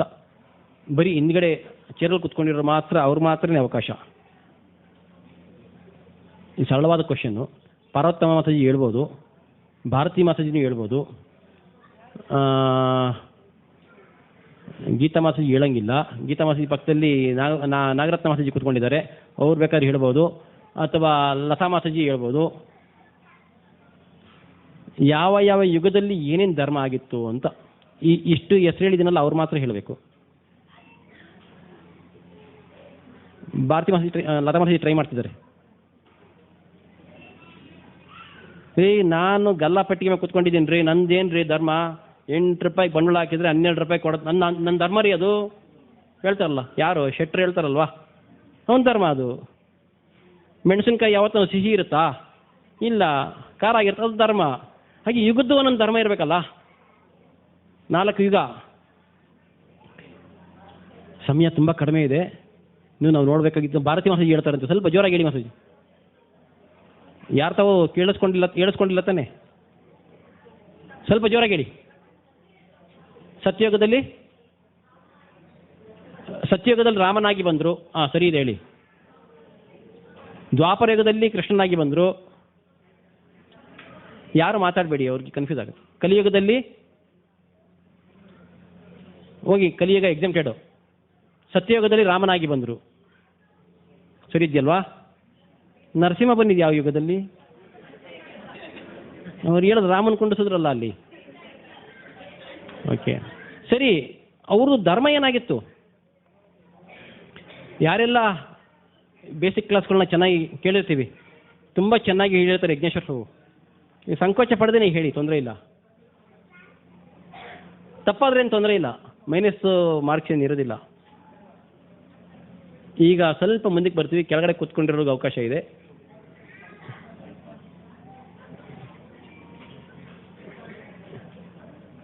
ಯುಗ ಧರ್ಮ ಪಲ್ಲವಿ ಮಾತಾಜಿ ಹೇಳ್ತಾರಂತೆ, ನೀವು ಹೇಳಂಗೆ 4 ಹೇಳಬೇಕು. ಹಾಂ ಹಾಂ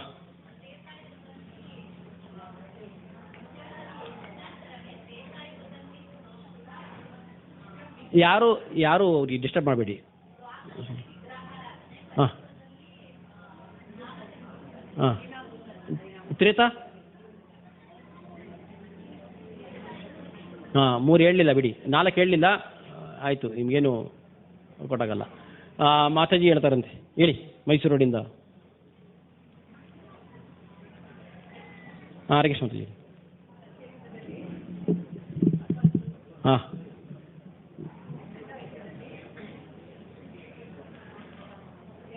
ಹಾಂ ಹಾಂ ಹರೇ ಕೃಷ್ಣ. ಸ್ಪಷ್ಟವಾಗಿ ನಿಧಾನಕ್ಕೆ ನೆನಪು ಮಾಡ್ಕೊಂಡು ಹೇಳಿದ್ರು. ಇದನ್ನೇ ಭಾರತದಾದ್ಯಂತ, ಈ ಭಾರತ ಏನು ಮ್ಯಾಪ್ ನೋಡ್ತಿದ್ದೀವಿ ಅದಲ್ಲ, ಅಖಂಡ ಭಾರತದಾದ್ಯಂತ, ಇಡೀ ವಿಶ್ವದಾದ್ಯಂತ ಇದೇ ಇದ್ದಿದ್ದು. ಕಲಿಯುಗದಳು ಹರಿನಾಮವನ್ನೆನೆದರೆ ಕುಲಕೋಟಿಗಳು ಉದ್ಧರಿಸುವವು. ಯಾವುದೇ ಭಾಷೆಗೆ ಹೋಗಿ, ಯಾವುದೇ ಸ್ಟೇಟ್ಗೆ ಹೋಗಿ, ಅಲ್ಲಿರುವಂತಹ ಒಬ್ಬರಲ್ಲ ಒಬ್ಬರು ಆಚಾರ್ಯರು, ದಾಸರು ಇದನ್ನೇ ಹೇಳಿದ್ದಾರೆ. ಮಹಾರಾಷ್ಟ್ರಕ್ಕೆ ಹೋಗಿ ಹೇಳಿದ್ದಾರೆ, ತಮಿಳ್ನಾಡಿಗೆ ಹೋಗಿ ಹೇಳಿದ್ದಾರೆ, ಕೇರಳಕ್ಕೆ ಹೋಗಿ ಹೇಳಿದ್ದಾರೆ, ಇನ್ನು ಗುಜರಾತ್ಗೆ ಹೋಗಿ ಇದ್ದಾರೆ. ಎಲ್ಲ ಕಡೆ ಇದನ್ನೇ ಹೇಳಿರೋದು. ಇಲ್ಲೊಂದು ಅಲ್ಲೊಂದು ಇರಲಿಲ್ಲ. ಇಲ್ಲಿ ನಮಗೆ ರಾಮ ಅಲ್ಲಿ ಮರ ಅನ್ನೋದು ಇರಲಿಲ್ಲ. ಇಲ್ಲೂ ರಾಮನೇ ಅಲ್ಲೂ ರಾಮನೇ. ಕಲಿಯುಗದಲ್ಲಿ ಏನಾಗಿತ್ತು ಧರ್ಮ? ನಾಮಸ್ಮರಣೆ. ಕಲೋತದ್ ಹರಿಕೀರ್ತನಾಥ್. ಹರಿಕೀರ್ತನೆ ಮಾಡೋಕ್ಕೋಸ್ಕರನೇ ಇಲ್ಲಿ ಸಂಭವಾಮಿ ಯುಗೆ ಯುಗೆ ಪದೇ ಪದೇ ಬರ್ತಾರೆ. ಆಯಾ ಯುಗದ ಧರ್ಮವನ್ನು ಮಾಡೋದಕ್ಕೆ ಮಾತ್ರನೇ ಬರ್ತಾರೆ. ಸತ್ಯಯುಗದಲ್ಲಿ ಬಂದು ಹರಿಕೀರ್ತನೆ ಮಾಡ್ತಾ ಇರಲಿಲ್ಲ. ಸತ್ಯಯುಗದಲ್ಲಿ ಒಂದು ಫಲ ಪಡಿಬೇಕು ಅಂದರೆ ಧ್ಯಾನ ಮಾಡಲೇಬೇಕಾಗಿತ್ತು. ಇಲ್ಲಿ ಧರ್ಮ ಸಂಸ್ಥಾಪನಾರ್ಥಾಯ ಹಿಂಗೆ ಅರ್ಥ ಮಾಡ್ಕೊಳ್ಬೇಕು. ಕಲಿಯುಗದ ಧರ್ಮವನ್ನು ಸ್ಥಾಪನೆ ಮಾಡೋದು. ಕಲಿಯುಗದ ಧರ್ಮ ಅಂದರೆ ಕಲೋತದ್ ಹರಿಕೀರ್ತನಾಥ್. ಹರಿಕೀರ್ತನೆಯನ್ನು ಸ್ಥಾಪನೆ ಮಾಡಬೇಕಾದ್ರೆ ಸಾಕ್ಷಾತ್ ಭಗವಂತನೇ ಬರಬೇಕಾಗಿತ್ತು. ಅಷ್ಟೊತ್ತಿಗಾಗಲೇ ಎಲ್ಲ ಮಾಯಾವಾದಿಗಳಿಂದ ಸುಮ್ಮನೆ ಎಲ್ಲ ತುಂಬ ಹಲೋಲ ಕಲ್ಲೋಲ ಆಗಿತ್ತು. ವೇದಗಳನ್ನು ದುರುಪಯೋಗ ಮಾಡಿಕೊಂಡು ಪ್ರಾಣಿಬಲಿ ನಡೀತಾ ಇತ್ತು. ಅದನ್ನು ನಿಲ್ಲಿಸೋದಕ್ಕೆ ಬುದ್ಧದೇವನಾಗಿ ಭಗವಂತನೇ ಬಂದರು. ಅದಾದ್ರೂ ಒಂದು ಹತೋಟಿಗೆ ಬರಲಿಲ್ಲ. ಅದನ್ನು ಸ್ವಲ್ಪ ಮಾರ್ಪಾಟು ಮಾಡೋದಕ್ಕೆ ಶಂಕರಾಚಾರ್ಯರು ಬಂದರು. ಅದಾದಮೇಲೂ ಹಂತ ಹಂತವಾಗಿ, ಯಾಕೆಂದರೆ ಈ ಒಂದು ಪರಿಸ್ಥಿತಿ ಹೆಚ್ಚು ಕಮ್ಮಿ ಆಗಿದೆ ಅಂದರೆ ಏಕದಮ್ ನಾವು ಸರಿ ಮಾಡೋಕ್ಕಾಗಲ್ಲ. ಫಸ್ಟು ಸ್ಟಾಪ್ ಮಾಡ್ತಾರೆ, ಕರ್ಫ್ಯೂ ಆಗ್ತಾರೆ.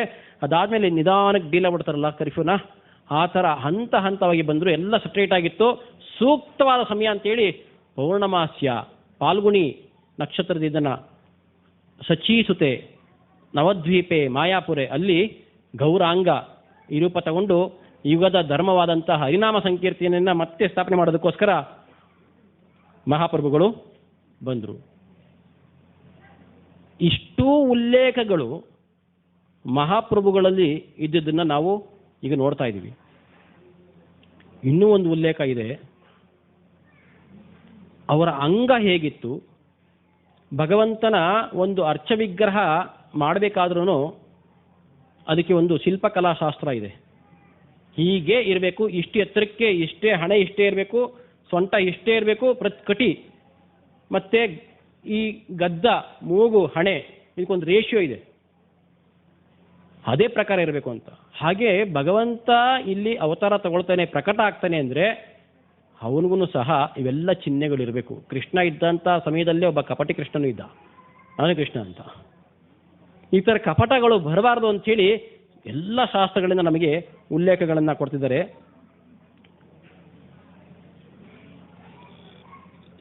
ಯಾರು ಹೇಳ್ಬೋದು ಇದನ್ನು? ಮಂಜುಳಮ್ಮ ಮಾತಾಜಿ, ಸುನಂದ ಮಾತಾಜಿ, ಟೀಮ್ ಇದೆ. ಲಲಿತಾ ಮಾತಾಜಿ ಇಲ್ವಾ? ಇದಾರಾ? ಇಲ್ವಾ? ವಿಷ್ಣು ಸಹಸ್ರನಾಮ ಹೇಳ್ತೀರಲ್ಲ, ಹಂಗೆ ಹೇಳಿ. ಸುವರ್ಣವರ್ಣೋ ಹೇಮಾಂಗೋ ವರಾಂಗಶ್ಚಂದನಾಂಗದಿ. ಇಲ್ಲಿ ಹೇಳ್ತಾ ಇರೋದು 78ನೇ ಶ್ಲೋಕ ಹೇಳ್ತಾ ಇದೆ. ಏನಂತ? ಸುವರ್ಣವರ್ಣ ಗೌರಾಂಗೋ. ಏನು ವಿಷ್ಣು ಸಹಸ್ರನಾಮ ಭೀಷ್ಮಾಚಾರ್ಯರು ಸ್ತುತಿ ಮಾಡಿದ್ದು ಭಗವಂತನನ್ನ ಯಾವಾಗ? ದ್ವಾಪರದಲ್ಲಿ ಸ್ತುತಿ ಮಾಡಿದ್ದು. ಚೈತನ್ಯ ಮಹಾಪ್ರಭು ಅವತಾರ ಆಗಿದ್ದು ಕಲಿಯುಗದಲ್ಲಿ. ಸುವರ್ಣ ವರ್ಣೋ, ವರ್ಣ ಅಂದರೆ ಬಣ್ಣ, ಸುವರ್ಣ ಅಂದರೆ ಸುವರ್ಣ ಮಾತಾಜಿದ್ದಾರೆ, ನಾನು ಅನ್ಕೊಂಬಿಟ್ಟಿದ್ದಾರೆ ಅವರು. ಸುವರ್ಣ ಅಂದರೆ ಚಿನ್ನದಂಥ ಬಣ್ಣ, ಚಿನ್ನದಂಥ ಬಣ್ಣದಲ್ಲಿ ಹೇಮಾಂಗವ್. ಹೇಮಾಂಗವ್ ಅಂದ್ರೇನು? ಅದು ಬಂಗಾರ. ಚಿನ್ನ ಏನು, ಬಂಗಾರ ಏನು? ಅಲ್ಲೂ ಸ್ವಲ್ಪ ಅಪರಂಜಿ ಚಿನ್ನ, ಮಾಮೂಲಿ ಆಭರಣ ಚಿನ್ನ ವ್ಯತ್ಯಾಸ ಇದೆ. ಜೈಮತಿ ಮಾತಾಜಿ ಗೊತ್ತದು. ಅಪರಂಜಿ ಚಿನ್ನ ವಿಜಯಲಕ್ಷ್ಮಿ ಮಾತಾಜಿ ನೋಡ್ತಾ ಇದ್ದಾರೆ, ಈಗಪ್ಪ ಇವ್ರಿಗೆ ಹೆಂಗೆ ಗೊತ್ತಾಯಿತು ಅಂತ. ಅಪರಂಜಿಗೆ ಹಾಗೆ ಒಡವೆ ಮಾಡೋಕ್ಕಾಗಲ್ಲ, ಅದಕ್ಕೆ ತಾಮ್ರ ಹಾಕಿದ್ರೆ ಒಂದು 10%, 15%, 20% ತನಕ ಹಾಕಿದ್ರೆ ಹೇಳಿದ ಮಾತನ್ನ ಕೇಳುತ್ತೆ, ಸ್ವಲ್ಪ ಗಟ್ಟಿ ಮುಟ್ಟಾಗಿರುತ್ತೆ. ಹೇಮ, ಸುವರ್ಣ ಅಂದರೆ ಚಿನ್ನದ ಕಲರ್ ಇರೋನು ಅಂತ, ಸುವರ್ಣ. ಹೇಮಾಂಗ ಒಂದು ಚಿನ್ನನೇ, ಚಿನ್ನದ ವರ್ಣ ಇರೋದು ಬೇರೆ, ಚಿನ್ನನೇ ಬೇರೆ ಅಲ್ವಾ? ಸೂರ್ಯನ ಕಿರಣ ಬೇರೆ, ಸೂರ್ಯ ಬೇರೆ ಅಲ್ವಾ? ಹಾಗೆ ವರಾಂಗಸ್ ಚಂದನಾಂಗದಿ. ಚಂದನ ಅಂದ್ರೇನು? ಸ್ಯಾಂಡಲ್. ಹೇಗಿದೆ ಇವಾಗ ಹಾಕೋದು? ಪೇಸ್ಟ್ ಹಾಕಿದ್ವಲ್ಲ ಚಂದನ. ಈಗ ಇಲ್ಲೇ ತೆಗೆದಂತಹ ಚಂದನವನ್ನು ದಯಾನಿತಾಗಿ ಅವರ ಅರಿಗೆ ನಾವು ಅರ್ಪಣೆ ಮಾಡಿದ್ವಿ. ಆ ಚಂದನ ಹಾಕಿದಾಗ ಅವ್ರಿಗೂ ಆ ಚಂದನಕ್ಕೂ ಏನು ವ್ಯತ್ಯಾಸ ಕಾಣ್ತಾ ಇರಲಿಲ್ಲ ನಮಗೆ. ಏನು ಹಾಕಿದ್ರು ಎಲ್ಲ ಆಶ್ಚರ್ಯದಿಂದ ನೋಡ್ತಿದ್ವಿ, ನೀವು ಹಿಂಗೇನು ಮಾಡ್ತಿದಾರಲ್ಲ ಅಂತ. ಆದರೆ ಆ ಬಣ್ಣ ಅದಕ್ಕೆ ಹಾಕಿದ್ರೆ ಚಂದನ ಯಾವುದು, ಅವ್ರ ಮೈ ಬಣ್ಣ ಯಾವುದು, ಅದು ಗೊತ್ತಾಗ್ತಾ ಇರಲಿಲ್ಲ. ಅದನ್ನು ಯಾರು ಉಲ್ಲೇಖ, ಎಲ್ಲಿ ಉಲ್ಲೇಖ ಇದೆ? ವಿಷ್ಣು ಸಹಸ್ರನಾಮದಲ್ಲಿ ಉಲ್ಲೇಖ ಇದೆ. ಇನ್ನು ಚೈತನ್ಯ ಚರಿತಾಮೃತದ, ಚೈತನ್ಯ ಭಾಗವತದಲ್ಲಿ ಉಲ್ಲೇಖ ಇದೆ. ಅಜಾನುಲಂಬಿತ ಭುಜೌ ಕನಕಾವಧಾತೌ. ಅಜಾನುಲಂಬಿತ ಭುಜ ಅಂದರೆ ನಮ್ಮದು ಕೈ ಎಲ್ಲಿಗೆ ಬರುತ್ತಪ್ಪ ಅಂದರೆ ಮಂಡಿ ತಾಗಲ್ಲ, ಮಂಡಿಯಿಂದ ಮೇಲಕ್ಕೆ ಇರುತ್ತೆ ಕೈ ಕೆಳಗೆ ಬಿಟ್ಟರೆ. ಭಗವಂತನ ಅಂಗಲಕ್ಷಣಗಳಲ್ಲಿ ಇದು ಒಂದು ಅಜಾನುಲಂಬಿತ ಭುಜವು. ದೊಡ್ಡ ಭುಜ ಇಟ್ಟರೆ ಮಂಡಿಯಿಂದ ಕೆಳಗೆ ಬರ್ತಿತ್ತಂತೆ ಕೈ. ಕನಕಾವಧಾತವು. ಕನಕ ಅಂದ್ರೇನು? ಚಿನ್ನ. ಕನಕ ಅಂದ್ರೆ ಚಿನ್ನ, ಆ ವರ್ಣದಲ್ಲಿರೋರು. ಸಂಕೀರ್ತನ ಏಕಪಿತರೋ. ಸಂಕೀರ್ತನ ಏಕಪಿತರೋ. ಅದನ್ನು ಸ್ಪಿಟ್ ಮಾಡಿ ಓದಿದಾಗ ಪಿತರೋ ಅಂದ್ರೇನು? ಪಿತ ಅಂದ್ರೇನು? ತಂದೆ. ಏಕಪಿತರೋ, ಒಬ್ಬನೇ ತಂದೆ ಕಲಿಯುಗದಲ್ಲಿ. ಏನಕ್ಕೆ? ಸಂಕೀರ್ತನೆಗೆ. ಅಲ್ಲಿ ತನಕ ಸಂಕೀರ್ತನೆ ಆಂದೋಲನ ಇರಲಿಲ್ಲ, ಮುಂದೆ ನೋಡ್ತೀವಿ ನಾವು. ಸಂಕೀರ್ತನೆ ಆಂದೋಲನ ಅಂತಂದರೆ ನಮ್ಮ ಪರಂಪರೆಗಳಲ್ಲಿ ಮಧ್ವ ಗೋಡಿಯ ಪರಂಪರೆಯಲ್ಲೂ ಸುಮಾರಷ್ಟು ದಾಸರುಗಳು, ಆಚಾರ್ಯರು ಸುಮಾರಷ್ಟು ಕೀರ್ತನೆಗಳನ್ನು ಮಾಡಿದ್ದಾರೆ. ಹಾಗೆಯೇ ಕರ್ನಾಟಕದ ದಾಸಪಂಥದಲ್ಲೂ ಸಹ ತುಂಬ ಇವೆಲ್ಲವೂ ಒಂದೇ ಈಕ್ವಲ್ ಮೀನಿಂಗ್ ಇದೆ. ಯಾಕೆಂದರೆ ಸಂಪ್ರದಾಯ ಯಾವತ್ತೂ ಒಂದೇ ಇರುತ್ತೆ, ಶಾಸ್ತ್ರಗಳನ್ನು ಒಂದೇ ಸಮ ನೋಡುತ್ತೆ. ಸ್ನಾನ ಸಂಧ್ಯಾದಿಗಳನ್ನು ಮಾಡದವನಿಗೆ ಶ್ರೀಹರಿಯ ನಾಮ. ಏನಪ್ಪ ಹಿಂಗಂದ್ರು? ಸ್ನಾನ ದಿನ ಮಾಡ್ತೀವಿ, ಕಾವೇರಿ ನೀರು ಬರೋದಿಲ್ಲ ಗೊತ್ತಾಗುತ್ತೆ. ಸಂಧ್ಯಾ ಆದಿಗಳನ್ನು ಮಾಡದವನಿಗೆ ಶ್ರೀಹರಿಯ ನಾಮ. ಪ್ರತಿಯೊಬ್ಬನು ಮನುಷ್ಯನಾಗಿ ಹುಟ್ಟಿದ ಮೇಲೆ ಅವನು ಒಂದು ಒಳ್ಳೆ ಸಂಸ್ಕಾರ ಪಡಿಬೇಕು, ಸಂಧ್ಯಾ ವಂದನೆಗಳನ್ನು ಮಾಡಬೇಕು ಅನ್ನೋದು ಉಲ್ಲೇಖ ಇದೆ. ಆದರೆ ವರ್ಣ, ಅದರ ಮೇಲೆ ಅವರ ಒಂದು ಮನಸ್ಸಿನ ಒಂದು ಚಿಂತನೆ ಮೇಲೆ ಅದು ನಿರ್ಣಯ ಆಗಿರುತ್ತೆ, ಅವನ ಗಂಭೀರತೆ ಮೇಲೆ ನಿರ್ಣಯ ಆಗಿರುತ್ತೆ. ಇಲ್ಲಿ ದಾಸರು ಹೇಳ್ತಿದ್ದಾರೆ, ಯಾಕೆ ಈ ಮಾತು ಹೇಳಿದ್ರು, ಇದು ಈ ಥರ ಅರ್ಥ ಮಾಡ್ಕೊಳ್ಳಿ. ನಾವೀಗ ಹರಿನಾಮ ಮಾಡ್ತಿದ್ದೀವಿ, ಏನು ಮಾಡದಿರು ನಡೆಯುತ್ತೆ, ನಾವು ಸಂಸ್ಕಾರಗಳನ್ನ ಬಿಟ್ಬಿಟ್ಟು ಹೆಂಗೋ ಹರಿನಾಮ ಮಾಡ್ಕೊಂಡು ಇರೋಣ, ಅದಲ್ಲ, ಹಾಗಲ್ಲ ಹೇಳಿರೋದು. ಎಲ್ಲವನ್ನ ಮಾಡಿ, ಯಾರನ್ನೂ ಬಿಟ್ಟಿಲ್ಲ ಈ ಹರಿನಾಮ, ಎಲ್ಲರೂ ಮಾಡಬಹುದು. ಅರ್ಥ ಮಾಡ್ಕೊಳ್ಳಿ, ಎಲ್ಲರೂ ಅವರವರ ಕ್ಲೀನ್ಲಿನೆಸ್, ಶುಚಿತ್ವವನ್ನು ಕಾಪಾಡಿಕೊಳ್ಬೇಕು, ಎಲ್ಲರೂ ಸಂಸ್ಕಾರಯುತರಾಗಿರಬೇಕು, ಹರಿನಾಮ ಮಾಡಬೇಕು, ಬೇರೆ ಬೇರೆ ಅಧ್ಯಯನಗಳನ್ನು ಮಾಡಬೇಕು. ಇಲ್ಲಿ ಏನು ಹೇಳ್ತಿದ್ದಾರೆ, ಸಂಕೀರ್ತನೈಕ ಪಿತರೋ ಸಂಕೀರ್ತನೈಕ ಪಿತರೋ, ಈ ಸಂಕೀರ್ತನೆಗೆ ಒಬ್ಬನೇ ತಂದೆ. ಈ ಸಂಕೀರ್ತನೆ ಯಾರೆಲ್ಲ ಮಾಡ್ಬೋದು ಅಂತ, ಸ್ನಾನ ಸಂಧ್ಯಾದಿಗಳನ್ನು ಮಾಡದವನಿಗೆ ಶ್ರೀಹರಿಯ ನಾಮ ಅಂತಂದರೆ ಮೇಲ್ಗಡೆಯಿಂದ ಕೆಳಗಡೆ ತನಕ ಪ್ರತಿಯೊಬ್ಬರೂ ಮಾಡ್ಬೋದಾದಂತಹ ಒಂದು ಚಟುವಟಿಕೆ ಇದು.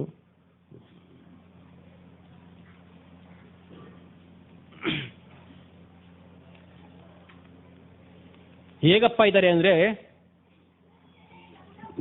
ಕಮಲ ಲತ ಹೇಗೆ ಇದೆಯೋ ಆ ಥರ ಕಣ್ಣನ್ನು ಉಳ್ಳಂಥವ್ರು. ವಿಶ್ವಂಬರವು ದ್ವಿಜವರು, ಅವರ ಹೆಸರೇನು? ಈ ಪುರಾಣ ಕೇಳಿಸ್ಕೊಂಡು ಅಲ್ಲಿ ಇಟ್ರ. ವಿಶ್ವಂಬರೋ ದ್ವಿಜವರು ಬ್ರಾಹ್ಮಣ ಕುಟುಂಬದಲ್ಲಿ ಬರ್ತಾರೆ ಅಂತ ಹೇಳಿದರು, ಅಲ್ಲಿ ಬಂದಿದ್ದಾರೆ. ಯುಗಧರ್ಮ ಪಾಲವು, ಒಂದು ಎರಡು ಕಡೆ ಇಲ್ಲ, ಸುಮಾರಷ್ಟು ಕಡೆ ಉಲ್ಲೇಖಗಳನ್ನು ಕೊಟ್ಟಿದ್ದಾರೆ. ಯುಗಧರ್ಮ ಪಾಲವು, ಯುಗಧರ್ಮ ಏನು? ಕಲಿಯುಗದಲ್ಲಿ ನಾಮ ಸಂಕೀರ್ತನೆ. ಯಜ್ಞೈ ಸಂಕೀರ್ತನ ಪ್ರಾಯೈ, ಯಜ್ಞೈ ಸಂಕೀರ್ತನ ಪ್ರಾಯೈ. ಯಜಂತಿ ಸುಮೇಧಸಃ, ಸುಮೇಧಸಃ ಒಳ್ಳೆ ಬುದ್ಧಿ ಇರೋರು ಆಚರಣೆ ಮಾಡ್ತಾರಂತ. ಇದನ್ನು ಜನ ಏನು ಅನ್ಕೊಂಬಿಟ್ಟಿದ್ದಾರೆ, ಸ್ವಲ್ಪ ವೇದಜ್ಞಾನಗಳು ಇರೋವಂಥವ್ರು ಏನು ಅನ್ಕೊಂಬಿಟ್ಟಿದ್ದಾರೆ ಅಂದರೆ, ವಿದ್ವತ್ತಿರೋರು ಏನು ಅನ್ಕೊಂಬಿಟ್ಟಿದ್ದಾರೆ ಅಂದರೆ, ಇವರಿಗೆ ವೇದಜ್ಞಾನ ಬರಲ್ಲ, ವೇದ ಮಂತ್ರಗಳು ಉಚ್ಚಾರಣೆ ಬರಲ್ಲ, ಹಾಗಾಗಿ ರಾಮಕೃಷ್ಣನ ಇಟ್ಕೊಂಬಿಟ್ಟಿದ್ದಾರೆ. ಹರೇ ಕೃಷ್ಣ ಕೃಷ್ಣ ಕೃಷ್ಣ ಹರೇ ಹರೇ, ಹರೇ ರಾಮ ರಾಮ ರಾಮ ಹರೇ ಹರೇ. ಇಷ್ಟು ಸರಳವಾಗಿದೆ, ಚಿಕ್ಕಕೊಂಡು ಹೇಳುತ್ತೆ, ಹಾಗಾಗಿ ಇದನ್ನು ಇಟ್ಕೊಂಡ್ಬಿಟ್ಟಿದ್ದಾರೆ ಅಂತ.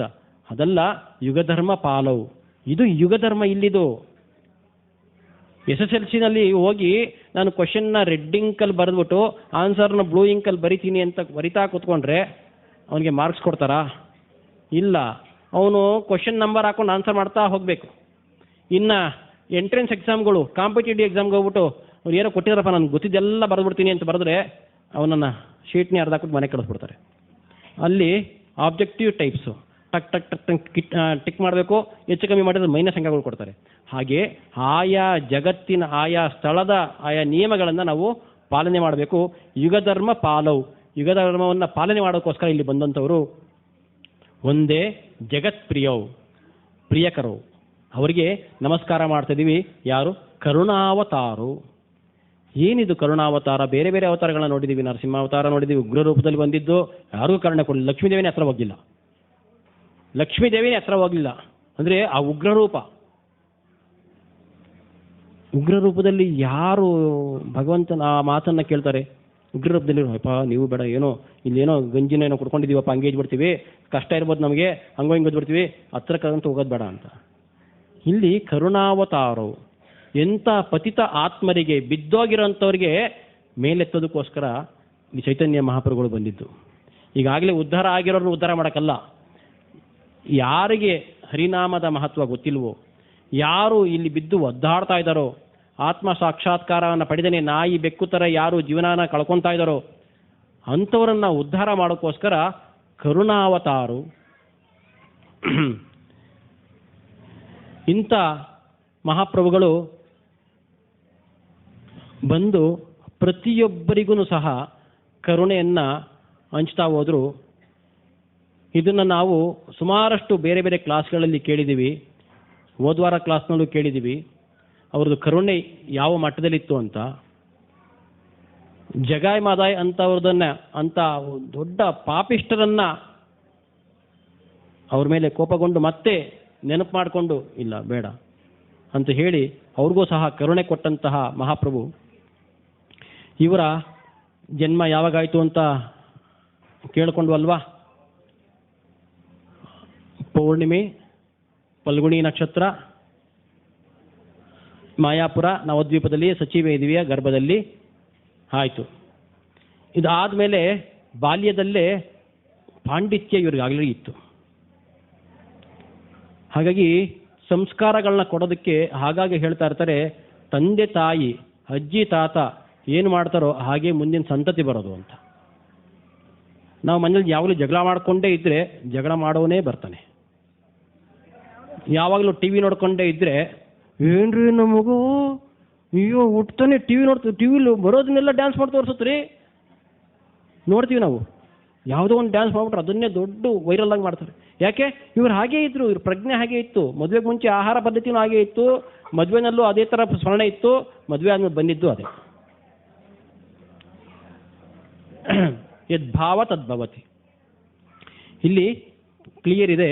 ಸಚಿದೇವಿ ಅವರ ತಂದೆ ಒಳ್ಳೆ ನೀಲಾಂಬರ ಚಕ್ರವರ್ತಿ ಠಾಕೂರ್, ಒಳ್ಳೆ ಪಂಡಿತರಾಗಿದ್ದರು ಸಚಿದೇವಿ ತಂದೆ.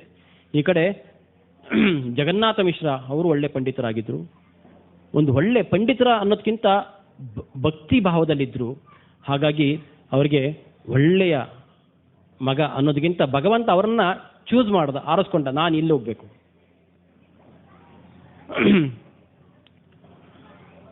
ಆಯಿತು, ಜನನ ಆಯಿತು.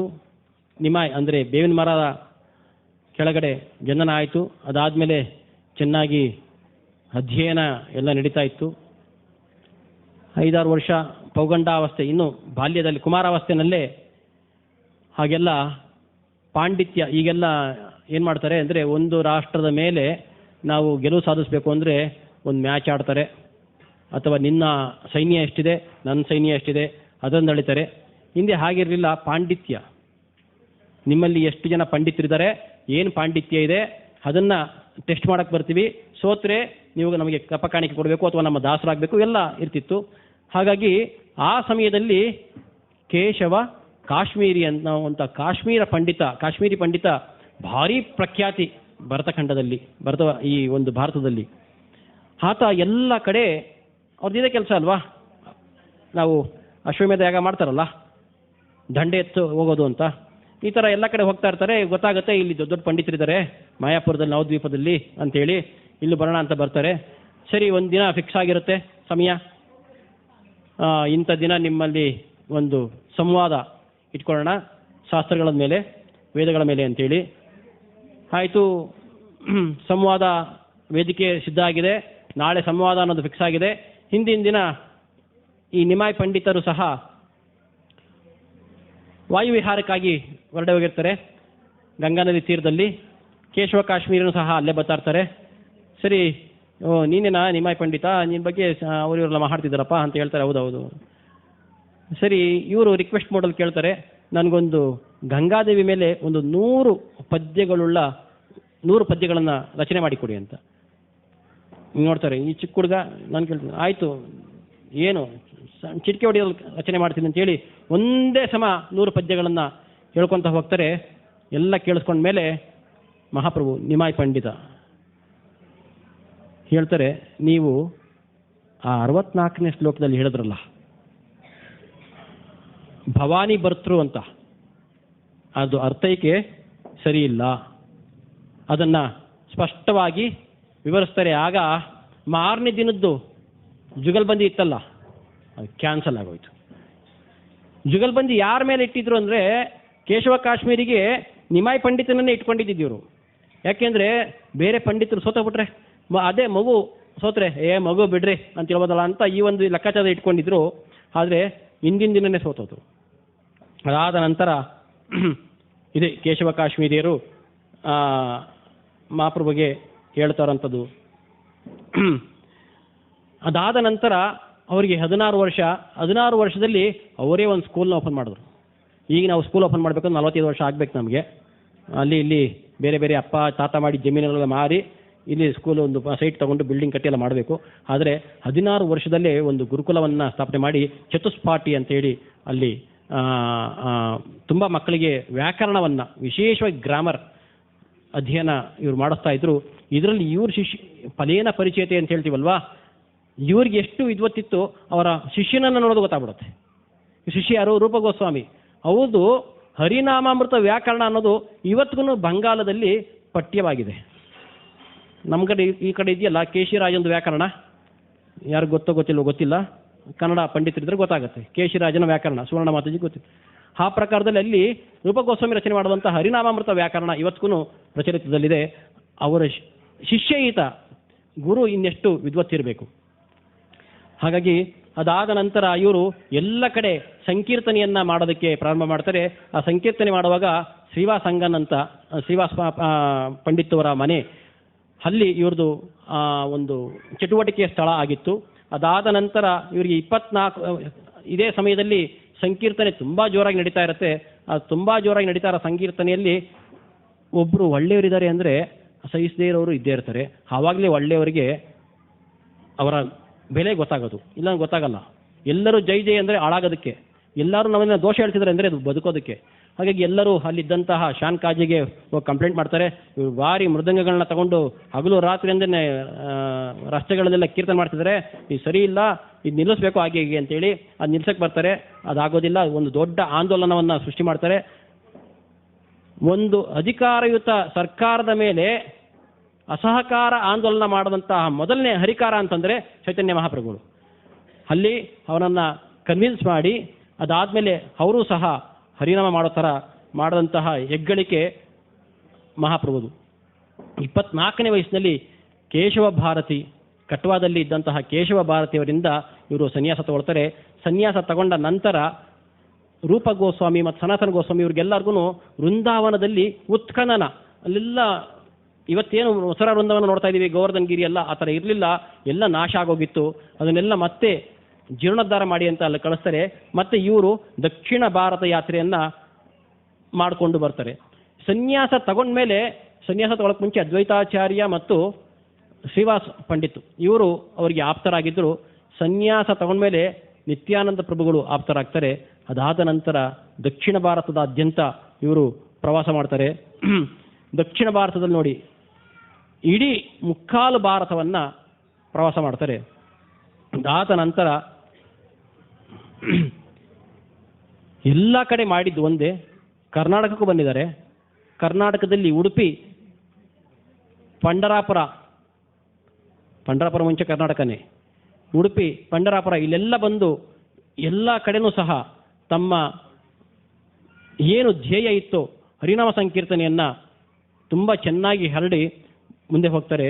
ಇದಾದ ನಂತರ ತನ್ನ ತಾಯಿಯ ಅಪೇಕ್ಷೆಯ ಮೇರೆಗೆ ಜಗನ್ನಾಥಪುರಿನಲ್ಲಿ ಅವರು ಉಳ್ಕೊಳ್ತಾರೆ.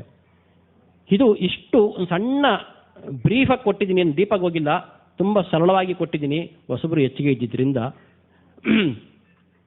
ಈಗ ಪ್ರಶ್ನೆಗಳು, ನಿಮ್ಮದು ಪ್ರಶ್ನೆ ಇದ್ದರೆ ಒಂದು ಪ್ರಶ್ನೆಗೆ ಅವಕಾಶ ಇದೆ. ಯಾರು ಪ್ರಶ್ನೆ ಕೇಳಿದ ಈ ಕಡೆಯಿಂದ ಪ್ರಶ್ನೆ ಇದೆ, ಪ್ರಶ್ನೆಗೆ ಬಹುಮಾನ ಇದೆ. ಸಮಯ ಆಗಲಿ ಮೀರಿರೋದ್ರಿಂದ ಯಾವುದು ಪ್ರಶ್ನೆ ಇಲ್ಲ ಅನ್ಕೊತೀನಿ. ಈ ಕಡೆಯಿಂದನೇ ಪ್ರಶ್ನೆ ನೋಡೋಣ. ಮೊದಲನೇ ಪ್ರಶ್ನೆ ಹೊಸಬರಿಗೆ, ಯಾರು ಮೊದಲನೇ ಸಲ ಬಂದಿದ್ದೀರೋ ಅವರಿಗೆ. ಚೈತನ್ಯ ಮಹಾಪ್ರಭುಗೆ ಇದ್ದಂಥ ಇತರೆ ಹೆಸರೇನು? ಹ್ಯಾಂಡ್ ರೈಸ್ ಮಾಡ್ಬೋದು. ಹೊಸದಾಗಿ ಬಂದಿರೋರಿಗೆ. ಮಾತಾಜಿ ನಿಮ್ಮ ಹೆಸರೇನು ಹೇಳಿ? ನಾಗಶ್ರೀ. ಏನು ಹೆಸರು? ನಿಮಾಯ್. ಕೊಡಿ. ಹರೇ ಕೃಷ್ಣ. ಒಳ್ಳೆ ನಾಗಶ್ರೀ ಮಾತಾಜಿ ತುಂಬ ಚೆನ್ನಾಗಿ ಗಮನ ಇಟ್ಟು ಕೇಳಿಸ್ಕೊಂಡಿದ್ದಾರೆ. ಎರಡನೇ ಪ್ರಶ್ನೆ, ಚೈತನ್ಯ ಮಹಾಪ್ರಭು ಇದು ಯಾರಿಗೆ ಎರಡನೇ ಪ್ರಶ್ನೆ ಅಂತಂದರೆ, ಒಂದು ಮಾಲೆ ಜಪ ಮಾಡ್ತಾವ್ರು ಎಷ್ಟು ಜನ ಇದ್ದಾರೆ ಇಲ್ಲಿ? ಒಂದು ಮಾಲೆ ಜಪ ಮಾಡ್ತಾ ಇರೋರು ಶ್ರದ್ಧಾವನ್. ಎರಡನೇ ಪ್ರಶ್ನೆ ಏನಂದರೆ, ಯಾವ ದಿನ ಚೈತನ್ಯ ಮಹಾಪ್ರಭುಗಳ ಅವತಾರ ಆಯಿತು? ಹ್ಯಾಂಡ್ ರೈಸ್ ಮಾಡಿ, ನಾನು ಸೆಲೆಕ್ಟ್ ಮಾಡ್ತೀನಿ. ಮಾತಾಜಿ ಅವರವರು ಮಾತಾಡ್ಕೊಂಬಿಟ್ರಿ ಇಬ್ರು. ನೀವು ಕೆಳಗಡೆ ಕೂತ್ಕೊಂಡು ನಿಮ್ಮ ಹೆಸರೇನು ಹೇಳಿ? ಪೂಜಾ ಹೆಸರು ಹೇಳಿ. ಈಗ ಹೇಳಿ. ಯಾವ ಪೌರ್ಣಮಿ? ಪಾಲ್ಗುಣ ಪೌರ್ಣಮಿ. ಒಳ್ಳೆ ಉತ್ತರ ಕೊಟ್ಟಿದ್ದಾರೆ ಪೂಜಾ ಮಾತಾಜಿ. ಈ ಕಡೆ ಅಕೌಂಟ್ ಓಪನ್ ಆಗಿಲ್ಲ ಇನ್ನು. ಮೂರನೇ ಕ್ವಶನ್ನು, ಮಹಾಪ್ರಭುಗಳ ಬಣ್ಣ ಬಣ್ಣ ಹೇಳ್ಬಿಡ್ತೀನಿ, ಬಣ್ಣ ಎಲ್ಲರಿಗೂ ಗೊತ್ತಿದೆ. ಏನೇನೆಲ್ಲ ಉಲ್ಲೇಖ ಕೊಟ್ಟಿದ್ರು ಬಣ್ಣಕ್ಕೆ. 4 ಮಾಲೆ ಜಪ ಮಾಡೋರು, 1 ಮಾಲೆ ಅವ್ರಿಗೆ ಜಪಕ್ಕೆ ಅವ್ರಿಗೆ ಅವಕಾಶ ಇಲ್ಲ. 4 ರೌಂಡ್ ಜಪ ಮಾಡೋರು ಇದ್ರೆ, 4 ರೌಂಡ್ ಜಪ ಮಾಡೋರು ಇದ್ದೀರಾ ಇಲ್ಲಿ? ನೀವು 4 ರೌಂಡ್ ಜಪ ಮಾಡ್ತೀರಾ? ಏನು ಹೆಸರು ನಿಮ್ಮದು? ಆಶಾ. ಹೇಳಿ ಮಾತಾಜಿ.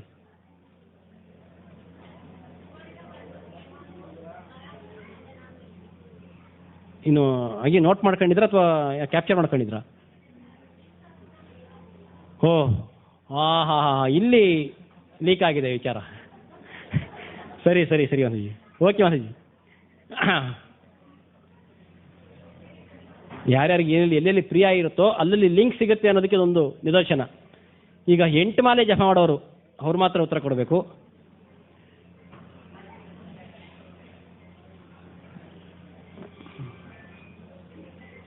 ಪ್ರಶ್ನೆ ಏನು ಗೊತ್ತಾ?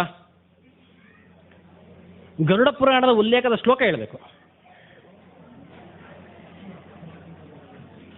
ಕೈ ಎತ್ತಬೇಕು. 8 ಮಾಲೆ 12 ಮಾಲೆ ತನಕ ಅವಕಾಶ. ಎಕ್ಸಾಮ್ಟೆಡ್ 16 ಮಾಲೆ ತನಕ ಅವಕಾಶ. ಗರುಡ ಪುರಾಣದ ಉಲ್ಲೇಖದ ಶ್ಲೋಕ ಉಲ್ಲೇಖ ಮಾಡಬೇಕು. 16 ರೌಂಡರ್ಸ್ ಪ್ರಭುಗಳು ಆಗುತ್ತೆ.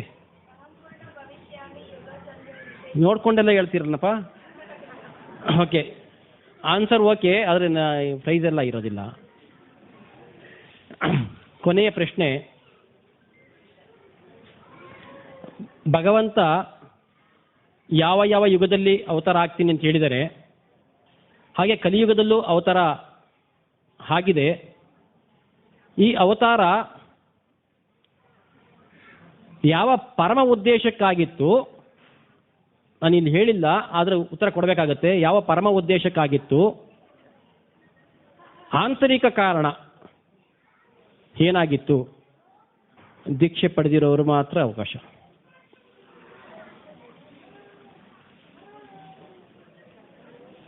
ಕೌಂಟ್ ಡೌನ್ ಸ್ಟಾರ್ಟ್ ಆಗಿದೆ. 5, 4, 3, 2. ಕೌಂಟ್ ಒಳಗಡೆ ಇರೋರು ಹೇಳ್ಬೋದು. 2 ಆಯಿತು.